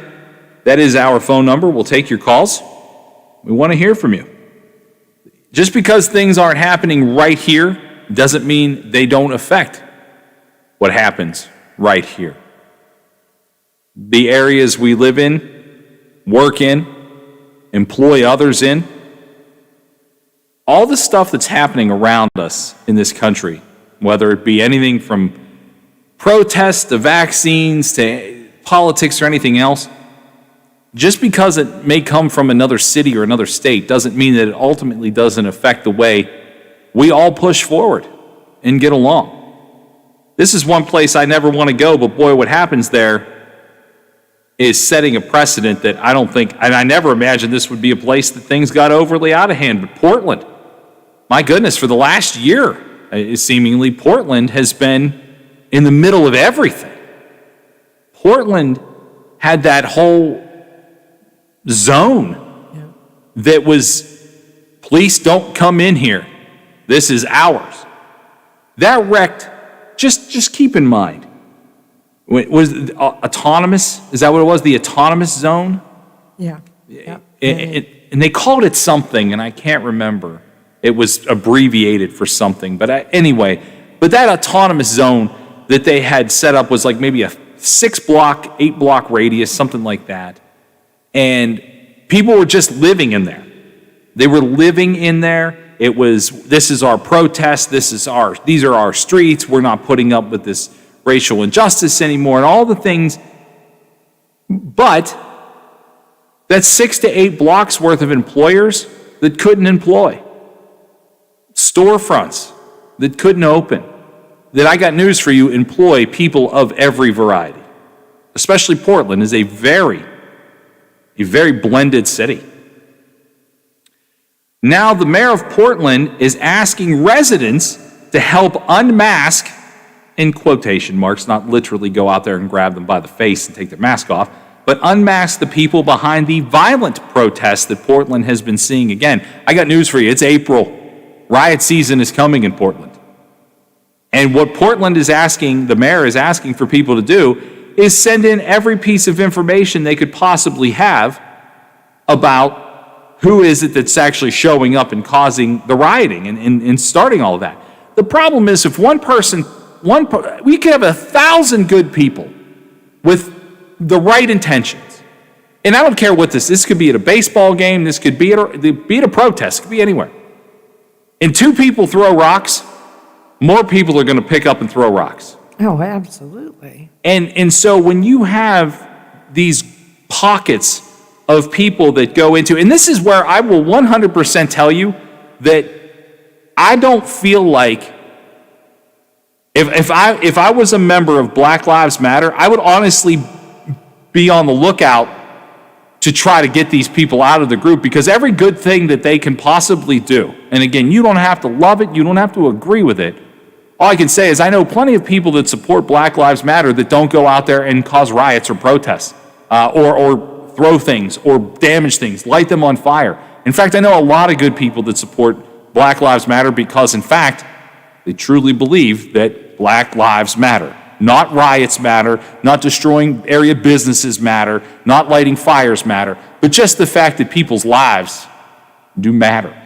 Well, they've been saying this since Ferguson, because I think that was the first time since Rodney King, really, that there was real unrest in the streets night after night after night after night in Ferguson several years ago.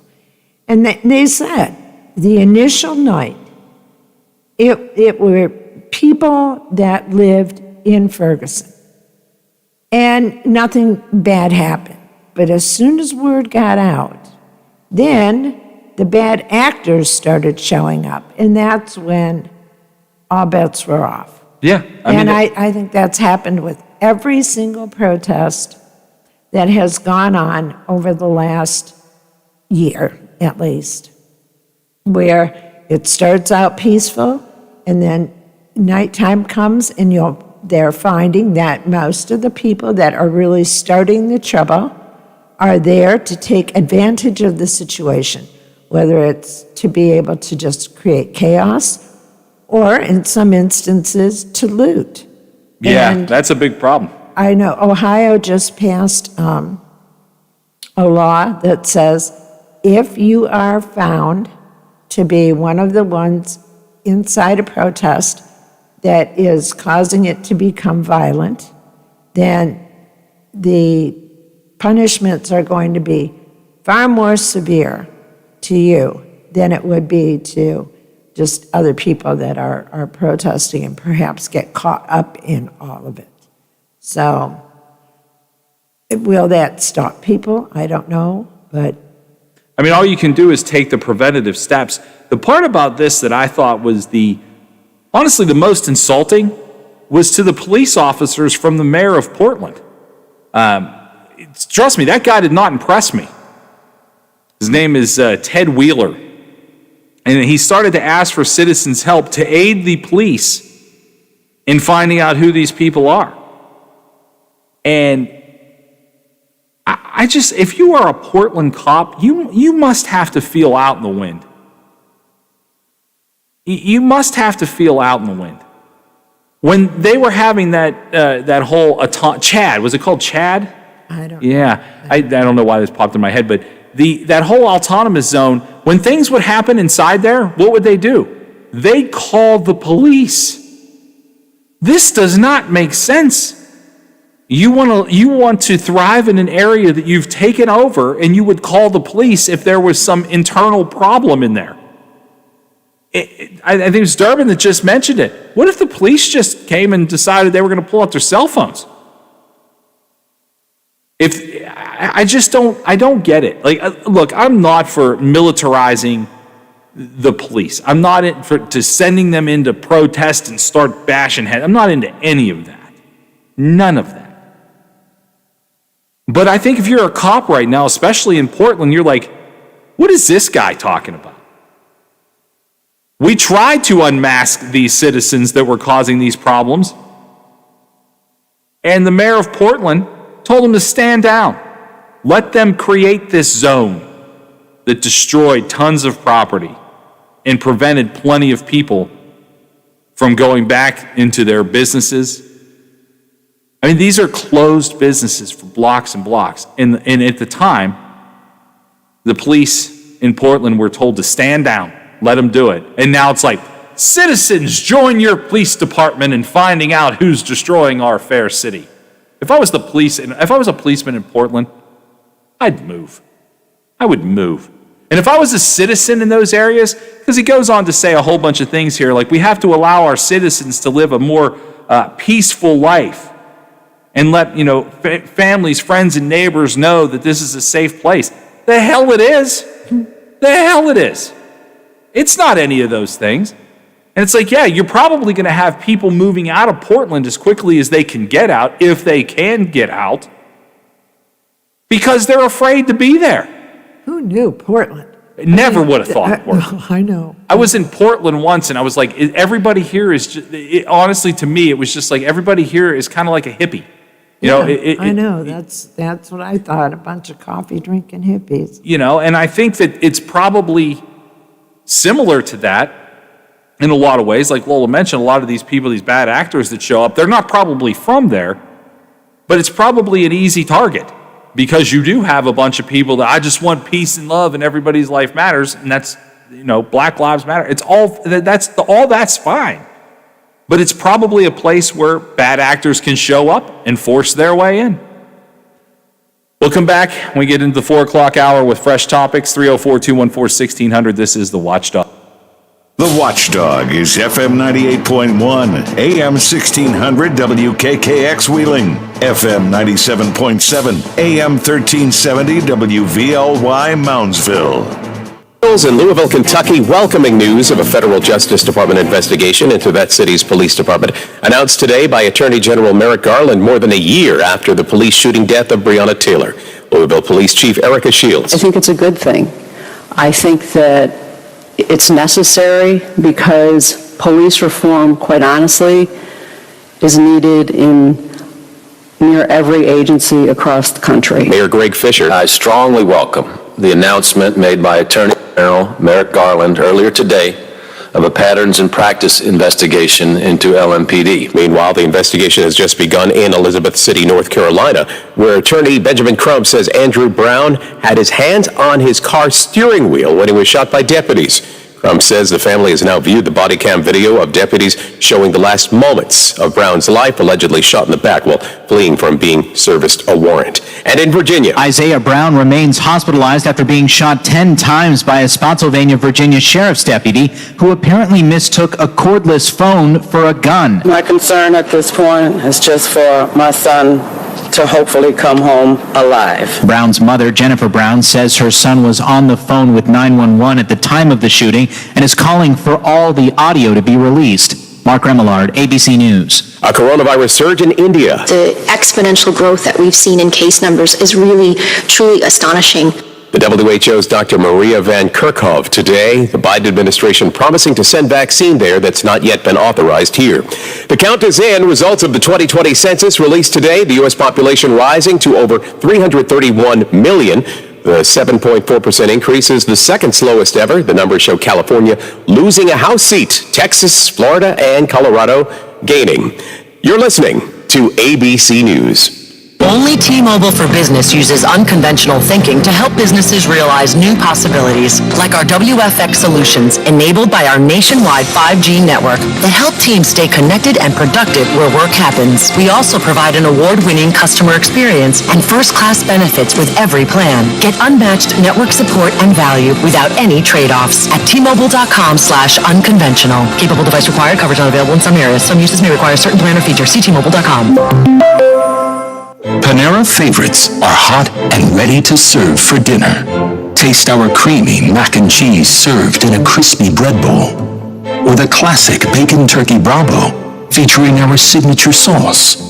How about our new mouth-watering chipotle chicken and bacon flatbread pizza? These and other favorites are waiting for you. Order dinner tonight for delivery or pickup. Only at Panera. Availability and pricing may vary. As states search for new sources of revenue and a COVID-battered economy, Texas reviving an old idea. ABC's Jim Ryan has more from Dallas. Texas is entirely surrounded by states where casinos are legal. Las Vegas-based gaming empire Sands is making that clear in a multi-million-dollar ad campaign across the state. Every year, Texans spend billions of tourism and gambling dollars at casinos in Louisiana, Arkansas, Oklahoma, and New Mexico. Billions. The goal is to convince lawmakers to let the voters decide in November whether they want gaming here. A Dallas Morning News poll shows that 57% of Texans support the idea, but most in the Republican-controlled legislature do not. They've promised that a gambling bill won't see the light of day. Jim Ryan, ABC News, Dallas. Spanish police have arrested a man they say spread coronavirus to 22 people. Spain's national police arresting a 40-year-old man in Mallorca over the weekend on charges of a crime of injury, saying the man went to work and to the gym while showing symptoms of COVID-19, including a fever of 104 degrees. The man reportedly coughed with his mask lowered, telling his colleagues, quote, "I am going to infect you all with the coronavirus," end quote. As a result, 8 people were directly infected. Police say those people infected another 14. Inez de la Quatera, ABC News, at the Foreign Desk. This is ABC News. All right, is that a Q2 or a Q3 expense? Dwayne's CPA went MIA. No. To keep his books and his sanity, he needs to find a replacement ASAP. Hey, Johnny, have you ever heard of a fungible good? Indeed can help him hire the people he needs. I need Indeed. Indeed you do. When you sponsor a job, you immediately get your short list of quality candidates whose resumes on Indeed match your job criteria. Visit Indeed.com/credit and get $75 towards your first sponsored job. Terms and conditions apply. Dave Packer, ABC News. This is ONN. Northeast Ohio Congressman Tim Ryan, a 10-term Democrat from Niles, says he's running for the U.S. Senate seat that's opening up next year when Republican Rob Portman's term expires. ONN's Dave James reports. Ryan released an introductory campaign video this morning focusing on workers. It can't be businesses versus workers. This is a partnership, but that partnership needs to be redefined. We have to cut workers in on the deal. I'll work with anyone to rebuild our economy, but I will never sell out our workers. I'm Tim Ryan. I'm running for Senate, and I can't wait to get Ohio working again. Several Republicans have announced they're running for the seat as well. Dave James, ONN News. And in suburban Cleveland, a COVID-19 outbreak has been reported at Normandy High School in Parma, and more than 50 students have been asked to self-quarantine. Lena Lai with affiliate station WKYC-TV in Cleveland has more. It's partially connected to a recent band trip to Disney World. 14 students tested positive, and 4 of the cases are directly related to the trip. We do know of at least one parent who got COVID from their child. The district says that all of the students are either asymptomatic or have mild symptoms. All students will now have their temperatures checked at entrances, and anyone with fever or not feeling well will not be allowed inside. I'm Lena Lai. For a look at state news anytime, visit ONNradio.com. I'm Daniel Barnett on the Ohio News Network. 304-214-1600. Call the Watchdog with your thoughts. We'll be right back to Local Talk. There's a place where family and tradition are forged in the West Virginia hills, strengthened by the inspiration of a world-class education, where hands-on learning is encouraged and applied. A community where you will be supported and be inspired to support others. An experience that is more than just a university. It's a place you'll call home. A legacy you'll leave for generations to come. It's all here at West Liberty University. Come to the Nailers Marvel Superhero Night, Saturday, May 1st. Meet Spider-Man. Join the Marvel Superhero Costume Contest. Plus, participate in an in-game specialty Spider-Man jersey auction. Buy your tickets now for Marvel Superhero Night, Saturday, May 1st, puck drop 7:10, and for Sunday, May 2nd, when the Nailers battle the Indy Fuel at 4:10. Call 304-234-GOLD or visit WheelingNailers.com. This is Nail City. Hello, everyone. From the Watchdog, I'm the Storm Tracker, Darnell Foster. With a look at your local weather forecast for your Monday. Mostly sunny skies, a daytime high near 65. Mainly clear through the overnight with a low near 49. Clouds and sunshine mixing for your Tuesday with highs in the lower 80s. Have yourself a great day, everyone. From the Watchdog, I'm Darnell Foster. The views and opinions expressed on the following program are not necessarily those of this station or its sponsors. He can talk up and down Route 2 and Route 7 at the same time. Just ask him. Keeping it real for your ride home. It's Real Big Talk with Big Rick on the Watchdog.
Welcome back. I'm Rick, that's Lola. It's 10 after 4 here on Monday. Hopefully your Monday is winding down into at least a decent Monday. My Monday got better when the show started. It's always nice to talk to you guys. Thank you. You're welcome to call 304-214-1600. Get in on any topic we're discussing, or bring your own topic to the table. I just saw this as an interesting thing, and I wonder if this is the way that professional sports is going to handle some of life post-COVID, or at least during the middle ends of COVID. I don't even know what period of COVID to call this, but today the Pittsburgh Penguins organization petitioned the state government and the Pennsylvania Department of Health to consider the option of creating vaccinated sections at PPG Paints Arena. Vaccinated sections would allow fans with proof of vaccination to sit closer in a protected environment.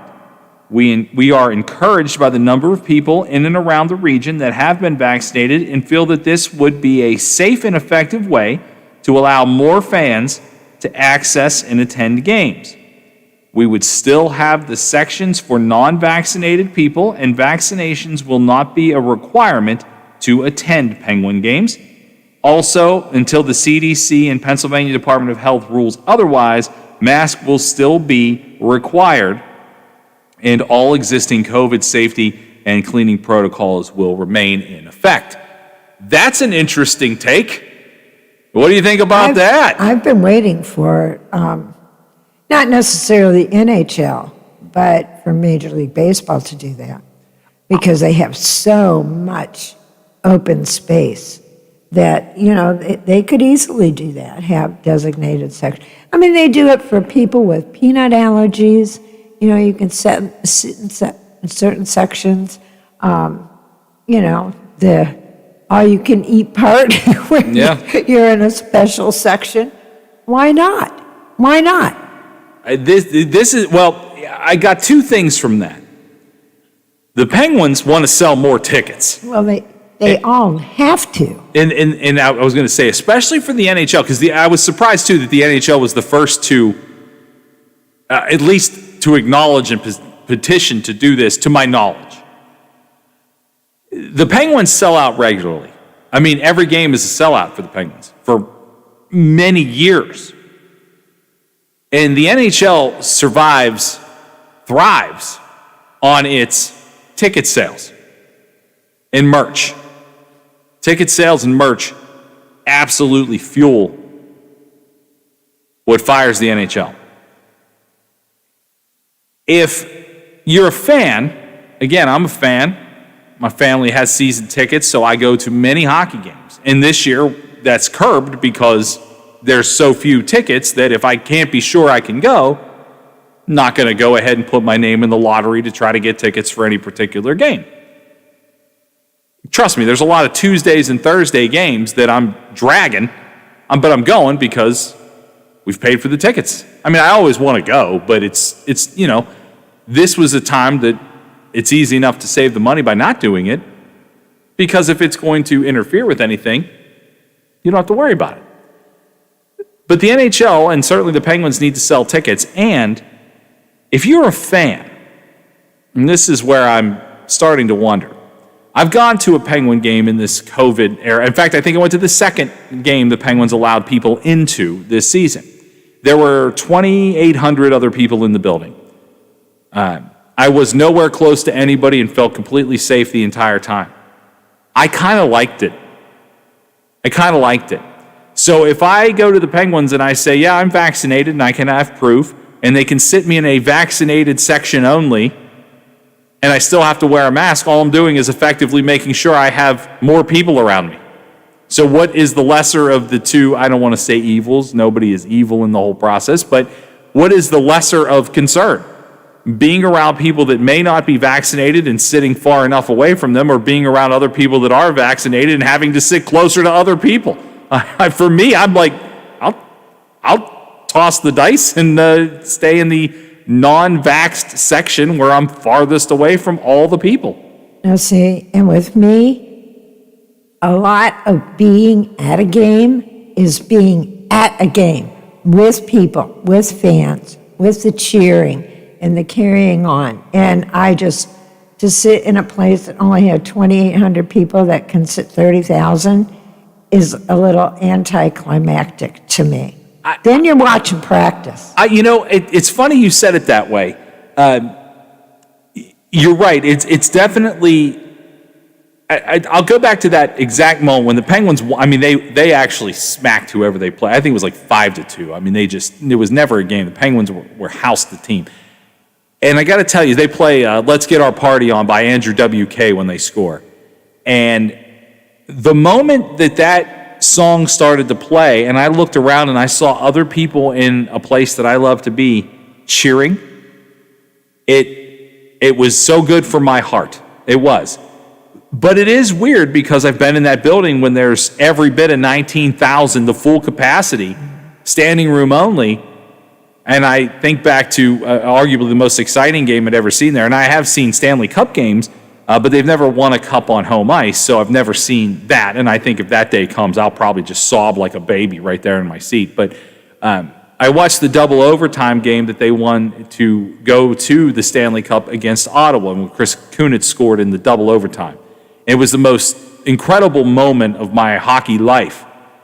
And I can't imagine what that moment would be like had there only been 2,800 people there to see it. It would not be the moment that it is in my mind, that moment that I hearken back to and go, oh, that was special. Mm-hmm. It was special because there 3 rows in front of me are 2 guys that are dressed as nuns and take funny signs. It was special because of the special guests that were there, that they would show on the big screen. It was such for me, what I would refer to as a yin-splosion, as a native Yinzer. It was everything that I could have wanted it to be. Had that moment been this year, which I hope it is, trust me, I hope it is. I'll deal with the moment not having all the fans around me if they get to that moment. But I think it would certainly take away from the game. However, from a comfort standpoint, the idea of just being far away from people is kind of nice. I wonder how people are going to ease back into that. Again, over the weekend, I went somewhere where I was outside and I was with friends that were all vaccinated, so I had zero thought about it. And I honestly, outdoors, all my friends that I'm close to are vaccinated. I didn't wear my mask. I didn't. And I'm cool with that. I'm cool with it. See, I'm not concerned. I'm just not concerned. Well, what I'm saying is you can't go to a Penguin game. Like they just said, you can't go. Well, no. If you don't follow the protocols and guidelines. I just think it's interesting which direction that people are going to go as far as will they allow vaccinated sections, and will that be the thing for sports? I mean, could you imagine half of a stadium at one side? Because really, we're at 50%, and we're right now it's kind of like if Milan Puskar Stadium opened up and the Mountaineers were playing Saturday. Could you imagine if one half of the stadium was for vaccinated people only and the other half was for not? Because that's kind of where we are right now. Can you imagine the chants? It would be awesome. Yeah. It would be absolutely awesome. Yeah. Of course, you wouldn't be able to put it on TV, but it would be cool. Yeah, well, that's what I'm saying. Like, could you imagine the showdown we're looking at in sports if that's the way that this goes? At least for, anyway, I mean, it won't last like this forever, I don't think. But even if it goes this way, just for a season. Just for a season. And you're right, the chance will be great.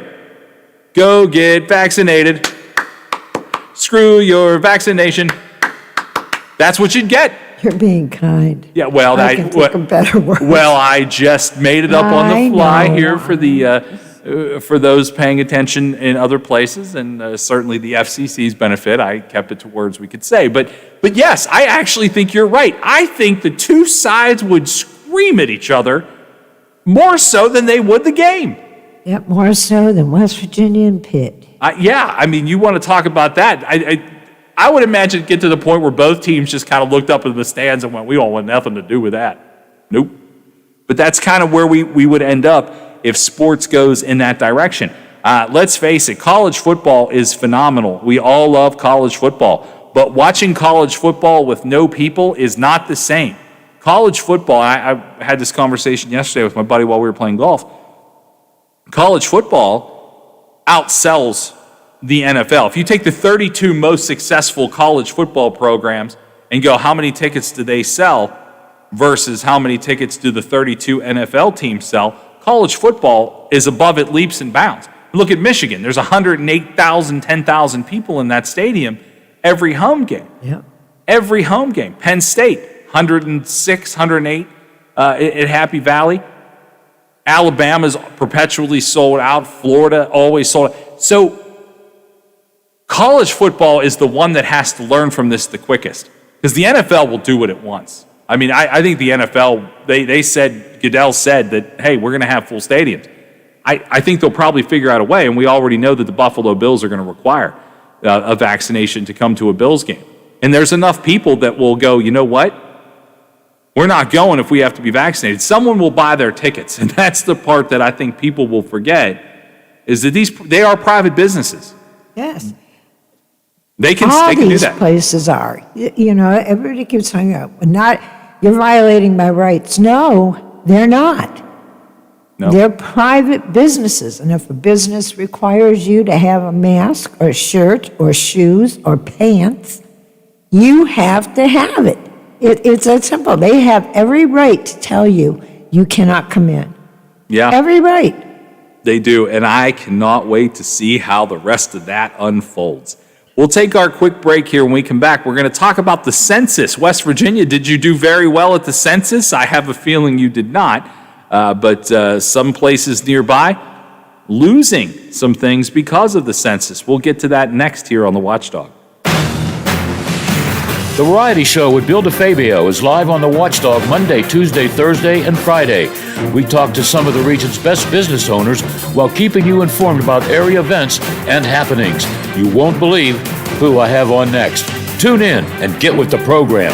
Guests from preachers to pros and even some Super Bowl champions. Join me, Bill DeFabio, from noon to 2 for The Variety Show on The Watchdog. Hello, it's John Kozik, founder and president of TurboTrack Realty, and I buy houses as is, fast for cash. Call me today for an all-cash offer on any of your properties, and we can close within days at 614-362-2000, 362-2000. Do you own a property that's outdated and needs thousands of dollars in repairs? Great, I'll buy it. I'm a private real estate investor who can solve your real estate problems fast for cash. Do you want to sell and just be done with it? Okay, great. I buy vacant properties, boarded up houses, pre-foreclosures, and inherited properties. I also buy apartment buildings, rental portfolios, divorce homes. I even buy my tenant won't pay me the rent houses. I look forward to solving your real estate problems today. Give me a call for an all-cash offer at 614-362-2000, 614-362-2000. Plumbers and Steam Fitters Local 83 want to thank the owners and contractors of the Ohio Valley for using their locally trained workers to help build for the future. Local 83 helps design, fabricate, and build the gas infrastructure for the oil and gas industry here in the Ohio Valley. Plumbers and Steam Fitters Local 83 is 300 members strong and growing. They also do residential, commercial, and industrial work on both sides of the river. For more information, call Plumbers and Steam Fitters Local 83 at 304-233-4445. There's something so real about living local, and I know without a doubt I'm not alone. And I love living local. There's nowhere else I'd rather be. Said I'm loving living local. WTRF is working for me. The Ohio Valley is where I love to be. The timeless sounds of polka live here. Join us 9 to 11 a.m. on Sundays for the Polka Showcase with Rich Biella. Sunday mornings never sounded so good.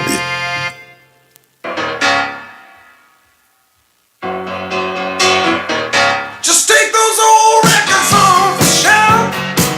I sit and listen to them by myself. Today's music ain't got the same soul. I like that old timer rock and roll. Don't try to take me to a disco.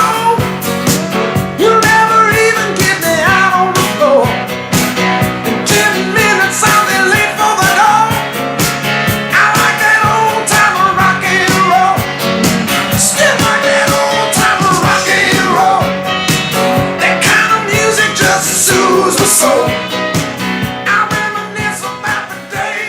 That's Lola. I'm Rick. Real Big Talk continues here on the Watchdog 425. I just went back and checked the live feed over at our news partner WTRF, and the bridge has been raised. It looks like it's actually in place. So they are. Looks like, again, I'm not a bridge guy, not an architect, but it's definitely much higher up than it was the last time I looked at the live feed, and looks like they're about moving it to place to kind of bolt it in. Again, I think that's just really very fascinating. We also, too, something we're going to do this week, we want to give you a gift certificate to take mom out to dinner. Mother's Day is coming, and River City, right down here on Main Street, is doing a big Mother's Day buffet extravaganza. Everything from honey glazed ham to the pasta bar, salad bar, dessert, and more. It's all about mom. Sunday, May 9th. It opens at 11. And we have a $50 gift certificate we're going to give to you this week. So I'm going to challenge you to start to come up with a couple lines about why your mom needs to go and have this nice meal at River City. Maybe it's just because of you.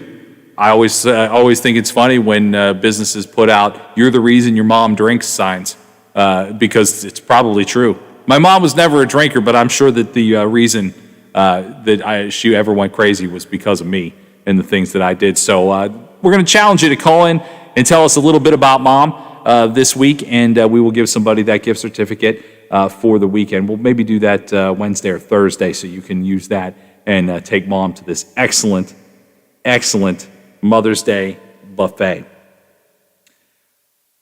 The census is back, and I pulled up the West Virginia numbers just to kind of see. West Virginia overall does not do well at returning their census, but this is they basically gauged what they can gauge from all of this. And West Virginia is part of the group. West Virginia and Ohio are 2 of 7 states that will lose a congressional seat in 2022, according to the Census Bureau.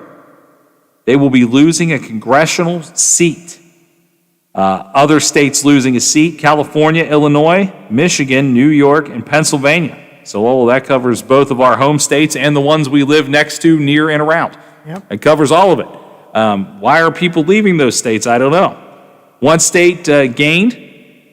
Texas gained 2 seats, and 5 states gained 1 seat. That's Colorado, Florida, Montana, North Carolina, and Oregon. You know, it doesn't sound like much, but this matters. This matters greatly. One thing I would say that Lola and I've talked about a lot on this show, and probably always will, if you want to make a difference, the difference is on the state and local levels. And losing representation, I don't know if you've noticed, but right now Washington is a tough place to be and to be represented in. And right now West Virginia is honestly feeling the Washington love. I mean, with the way that everybody has to court Joe Manchin. That won't last forever. Right now, it's being in West Virginia, you actually are getting representation. Shelley Moore Capito and Manchin are people that are pretty influential right now in Washington, certainly Manchin, with him sitting there kind of in the middle of everything. But losing representation in Washington is a bad thing for any state. I'm curious as to how much was lost population and how much was just people too lazy to fill out the thing. Good question, and I don't necessarily know how the lazy part acted or played into this. Population estimates of July 1st, 2019 were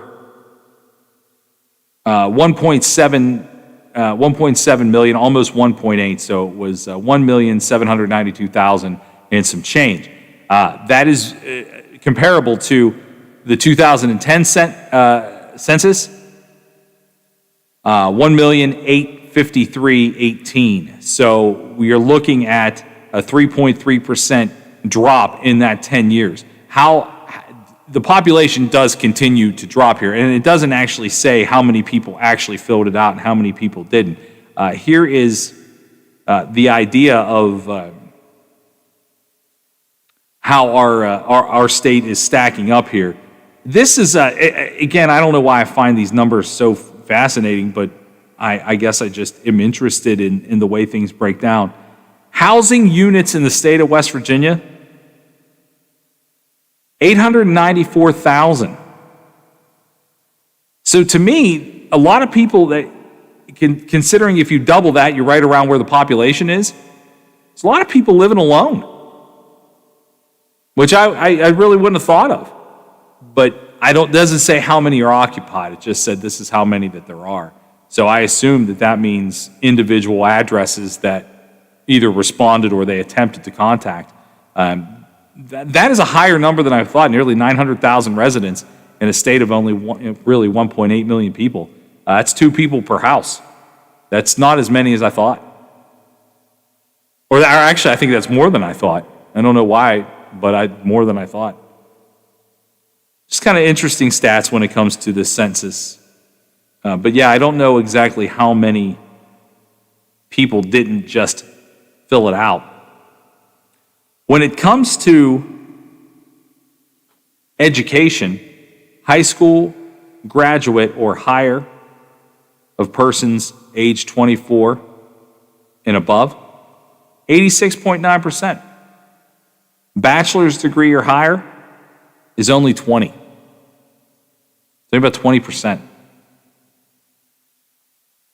Health and disability, people that are under 65 years of age and disabled, 14%.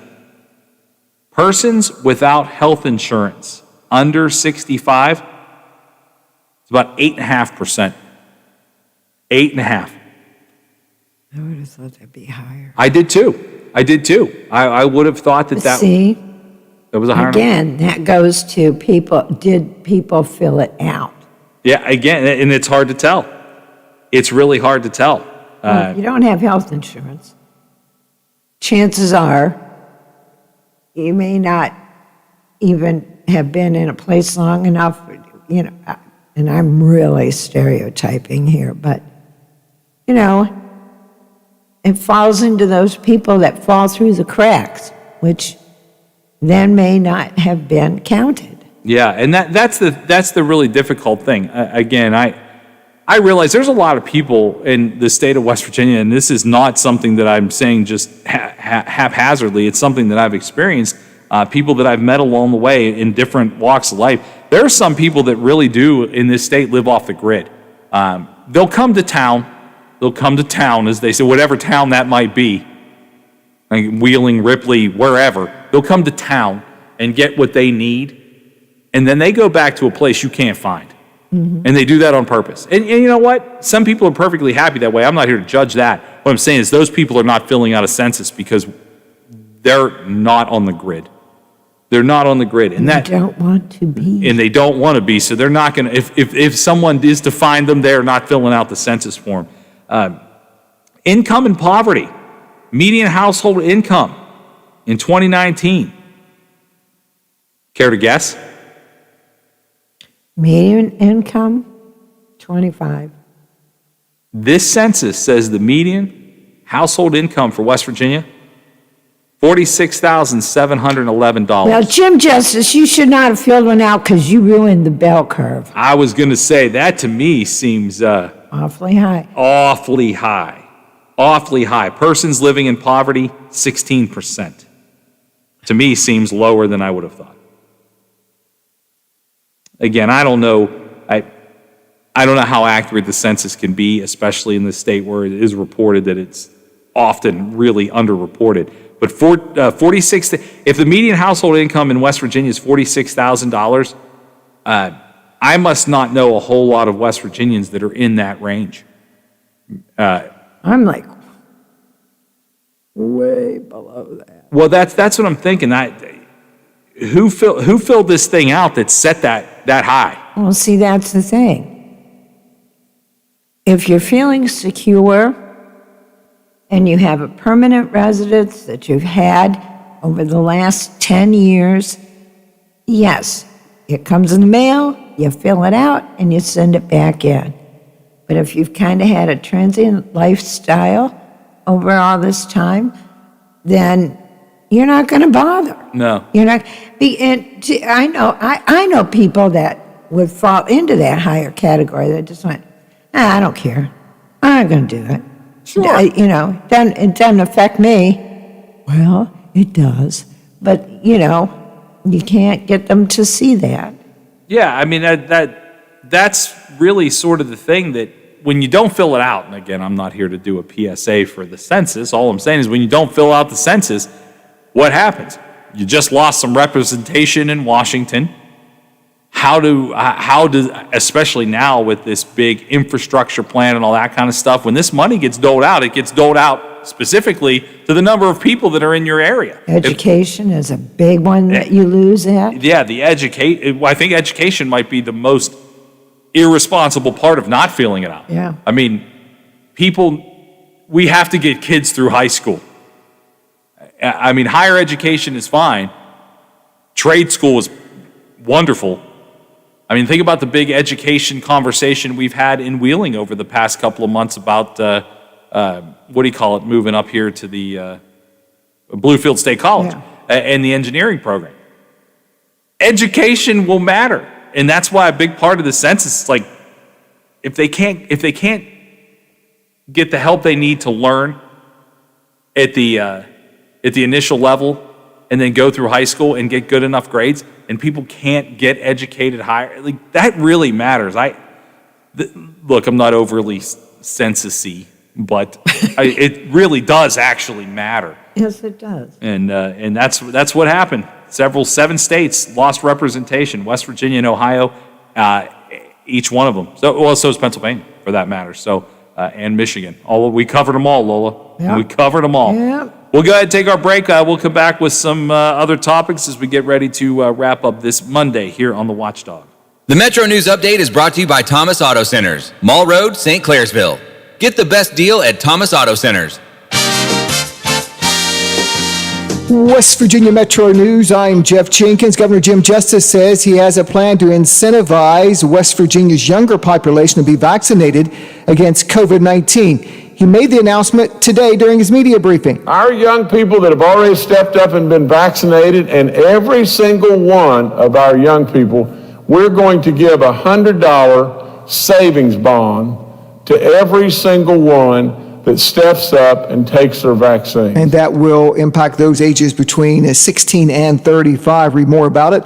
Metro News statewide correspondent Brad McElhaney has a story posted at wvmetronews.com.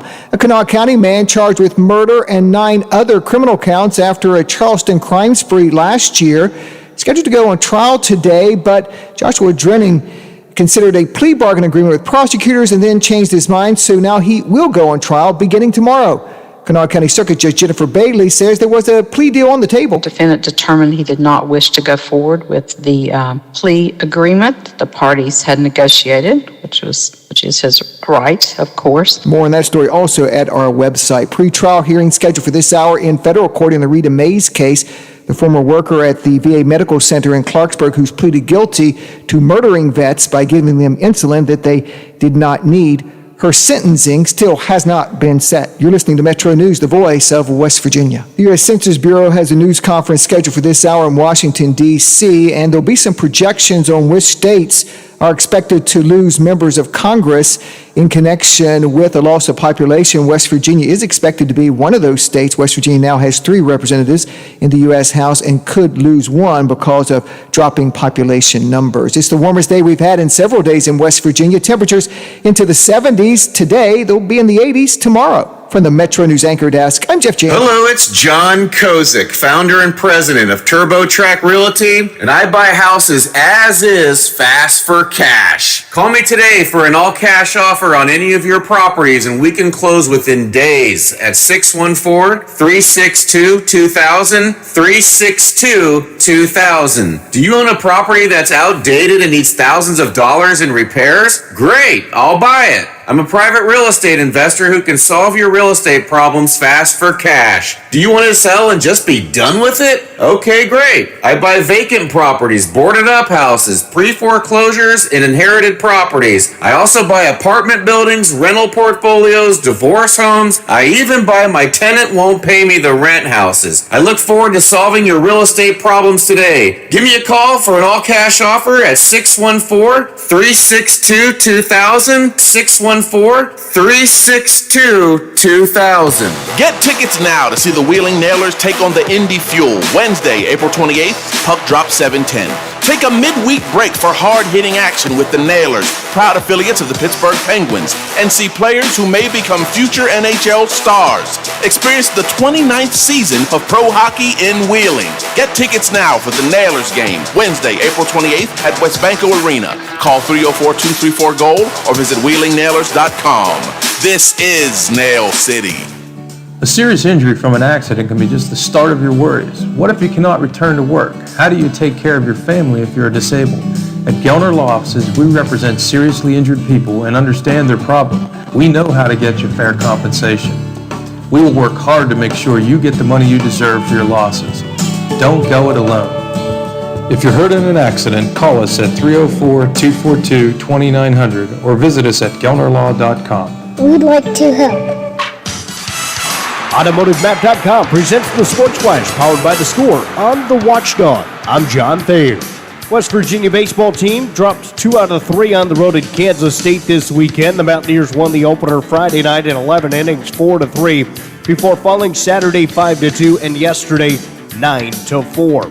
With the losses, the Mountaineers are now 15-18 on the year and 6-9 in Big 12 play. The Mountaineers were off during the midweek. They'll play TCU at home this weekend. Marshall baseball team earned a split in a 4-game series with Louisiana Tech this weekend. The Thundering Herd won on Saturday 11-5 and yesterday 7-2. With the victories, Marshall is now 8-24 on the year with back-to-back wins and 4-16 in conference play. Download the Score app today. Lightning fast sports alerts so you never miss a thing. I'm John Thayer with the Sports Flash, powered by The Score on The Watchdog.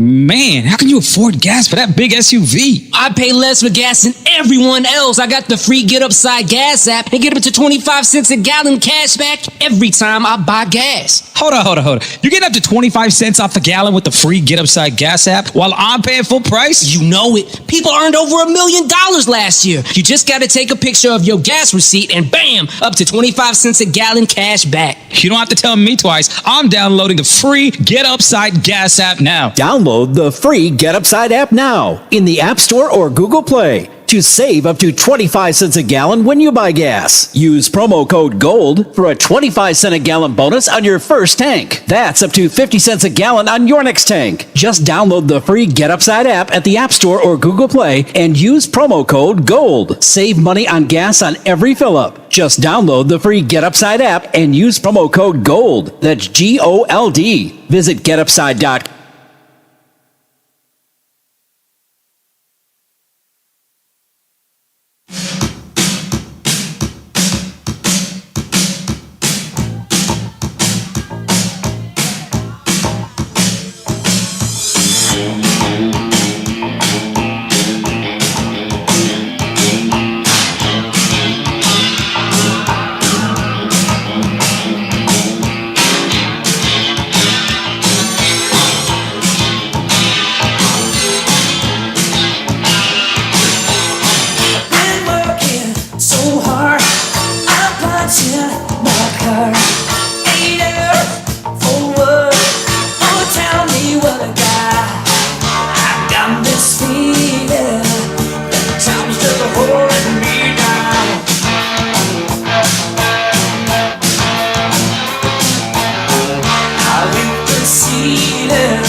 That song, of course, was part of a movie soundtrack, Footloose, that everybody loved. Last night, America attempted to celebrate the movie industry, but boy, it was not good. Did you watch any of the Oscars? Absolutely not. Yeah, no, that's not my thing. I was too busy celebrating Drobot and Army winning their first game as Nailers coaches last night. And I would imagine the same number of people that were at Westbanco Arena last night were the same number of people that were watching the Oscars. It was not, this I will defend the Oscars by saying I can't imagine how difficult it is to try to produce something during the pandemic. But the Oscars attempted to have people there last night. They did it at Los Angeles' Union Station, and it was a scaled-down crowd, a scaled-down event, all those things, and it was so bad. It's the worst ratings in Oscar history. Half the movies I've never even heard of. I didn't even know this. I didn't even know people were watching new movies at home. Yeah. I'm not a movie guy, so I guess I never really pursued it. And the other day I saw there's a new Mortal Kombat movie, which is something that I enjoyed as a kid. I was like, there's a new Mortal Kombat movie. How do I watch this? And it turns out that I have HBO Max, so I can watch it. But I didn't know people were still doing this. I just assumed the movie industry, because I know theaters just opened last month. Yeah. I think it was in March. Yeah. And so I just assumed, not that they wouldn't have Oscars, but I really haven't kept up with anything that was all that big of a deal. But apparently Hollywood's biggest night turned into its lowest rated show ever. And I know a lot of people, what I've read here, at least from comments and things like that, I guess Regina King, who is a very talented actress, she started the show, and as soon as the show started, she mentioned the Derek Chauvin trial. A lot of people watch this stuff to escape. The same thing with sports. People keep making the same idea of why, I turn on a game to get away from the things that I don't want to talk about, hear about them, And so I would imagine, I don't know how many people started out with the idea of watching the Oscars, but went, I can't take any more of that. I don't know, but when you started out that people are looking to escape into the world of movies, that's what we do. We escape into movies. They may make you cry, they make you laugh, they make you happy, make you sad, whatever it is. Movies are an escape. And I wonder if that played into it at all. That is why I stopped watching award shows long ago. And it has nothing to do with what people may have been talking about last night, but long ago, celebrities get up there and they start talking about their specific cause. And truthfully, I don't want to hear it. Say thank you to the people that got you on that stage and then go away. That's why I stopped. I don't watch any award shows because I don't want the politics involved with it. Yeah, I think you are in the group of many people, including me. I mean, again, I'm not a big movie guy, so it wasn't like I was going to have an Oscar party if there wasn't a pandemic as it was. But I just am not that interested. Congratulations to Frances McDormand. She won Best Actress. She is from up the road, like in Denora, PA.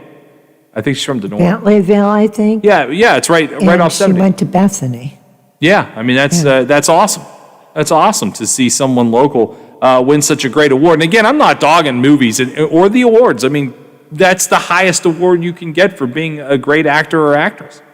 I'm glad for her. But again, I don't think anybody saw her win. I think just nobody was home. Nobody went to the store that night to watch the Oscars. And again, for the same reasons Lola mentioned, I just couldn't get. I just have no interest in it. I love to root people on, and it's cool that someone local with ties to our area picked up such a big award. But I just don't care. I can't care. Well, they really kind of screwed the pooch at the end, too. Usually the very last award is Best Picture. Well, this year they changed it because they thought Boseman was going to win, and I did too. And it would have been a very touching moment because, he just passed and he's had an amazing body of work. Even if it was short. I mean, Chadwick Boseman, for that's who we're talking about, for those who don't know, has played, I mean, he was Jackie Robinson, and he portrayed Jackie Robinson. He was Black Panther. Yeah. I mean, he's been in some really amazing roles. But they thought the producers were or the directors were so sure that he would win it posthumously. And it would have been a wonderful moment at the end of the show to have had him. And it turned out Anthony Hopkins won. And now Butch watches all this stuff. So he was on with Bill today. And he said, here Anthony Hopkins is in England, so it's nighttime. He's in bed. He wasn't even awake to get the phone call to tell him that he won. So it was really anticlimactic at the end, because then they just threw this black and white picture of Anthony Hopkins up on the screen. Now he made a video statement today that was released. And I heard him congratulate and send love to Chadwick Boseman, based on him not winning. Butch said,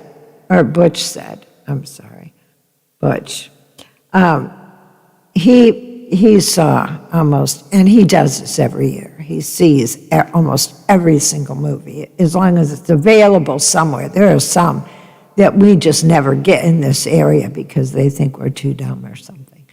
But he watched Father, and he said it was an absolutely phenomenal performance that Anthony Hopkins gave, so, but yeah, that kind of screwed the pooch on that one. Yeah, the Oscars apparently got what they deserve. We'll take this quick break. We'll come back, and we will finish out today's show next on The Watchdog. The Variety Show with Bill DeFabio is live on The Watchdog Monday, Tuesday, Thursday, and Friday. We talk to some of the region's best business owners while keeping you informed about area events and happenings. You won't believe who I have on next. Tune in and get with the program. Guests from preachers to pros and even some Super Bowl champions. Join me, Bill DeFabio, from noon to 2 for The Variety Show on The Watchdog. Oh, there's something so real about living local, and I know without a doubt I'm not alone. And I love living local. There's nowhere else I'd rather be. Said I love living local. WTRF is working for me. The Ohio Valley is where I love to be.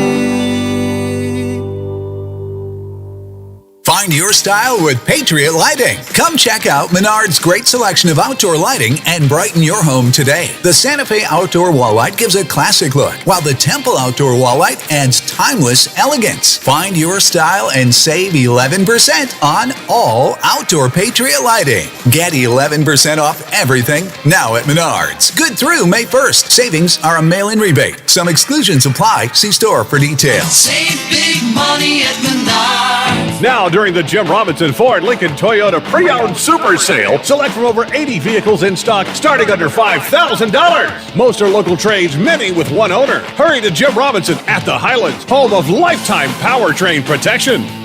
Now, during the Jim Robinson Ford Lincoln Toyota Pre-Owned Super Sale, select from over 80 vehicles in stock starting under $5,000. Most are local trades, many with one owner. Hurry to For all of your IT needs, visit OmniPerforms.com. Omni Strategic Technologies, the only IT company that the Watchdog trusts.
Welcome back. Getting ready to wrap up the day. Just a couple of interesting news and notes. Do you remember when Mike Pence went on the controversial skiing holiday in Colorado during the height of the pandemic? It was a lot of chatter about that. Do you remember? Yeah. Reports according to Yahoo News say that cost taxpayers $750,000. It's unbelievable to think the numbers that get thrown out of here to us, $750,000 is an enormous amount of money. To the government, it's a drop in the bucket, but that was just in security costs alone. Of course, during the pandemic, everybody is firing off everything at everyone. Mike Pence was certainly a part of that. The then vice president and his family traveled with at least 48 agents. Oh, for goodness who sake. rented, are you ready for this? I don't know how the hell they did this. 77 cars. Well, what do you do? Stick a leg in each one? One person driving two of those? How does that even equate? But that is according to Yahoo News. I will say this in defense of then Vice President Mike Pence.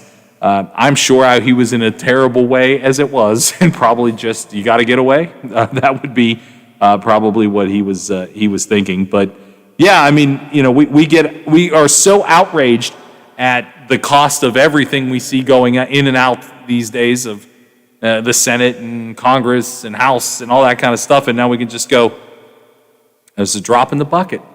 It's a drop in the bucket. You can get mad about it all you want, but I would imagine that people that are in that position will continue to take advantage of the opportunity to do so whenever they so choose. Interesting weekend on 70, there was a rogue cow near the St. Clairsville Mall. Did you see that? He was on the highway. Luckily, had to get somewhere. Well, luckily he got off the road before he was hit. But could you imagine that, just trying to roll up to the mall and all of a sudden there's a cow right there in the middle of 70. So glad that turned out okay and nobody was injured, nor was the cow. Sad news through the pandemic, although it seems to be at least in good spirits about it. Ronnie Wood, legendary Rolling Stone, has battled cancer for a second time during the pandemic. Again, I say this at least once a week. Please let nothing happen to the Rolling Stones until they can tour again. Please. Ronnie Wood was on the shelf fighting off cancer for the second time in his life. During the pandemic, hopefully that will be one of the things that rectifies itself and continues to move forward, and the Stones can get back on the road. Because I know that these guys know that the time to do that is lessening by the moment. 54% of Americans approve of the job that Biden has done in his first 100 days. You think that number is actual, higher, or lower? I think that's probably, overall, it's about 50%. When he asked just specifically about the pandemic, it's like in the 60s. It's not a great number. Trump was in the 40s. And then you compare it to Kennedy, when we still really respected presidents and the office.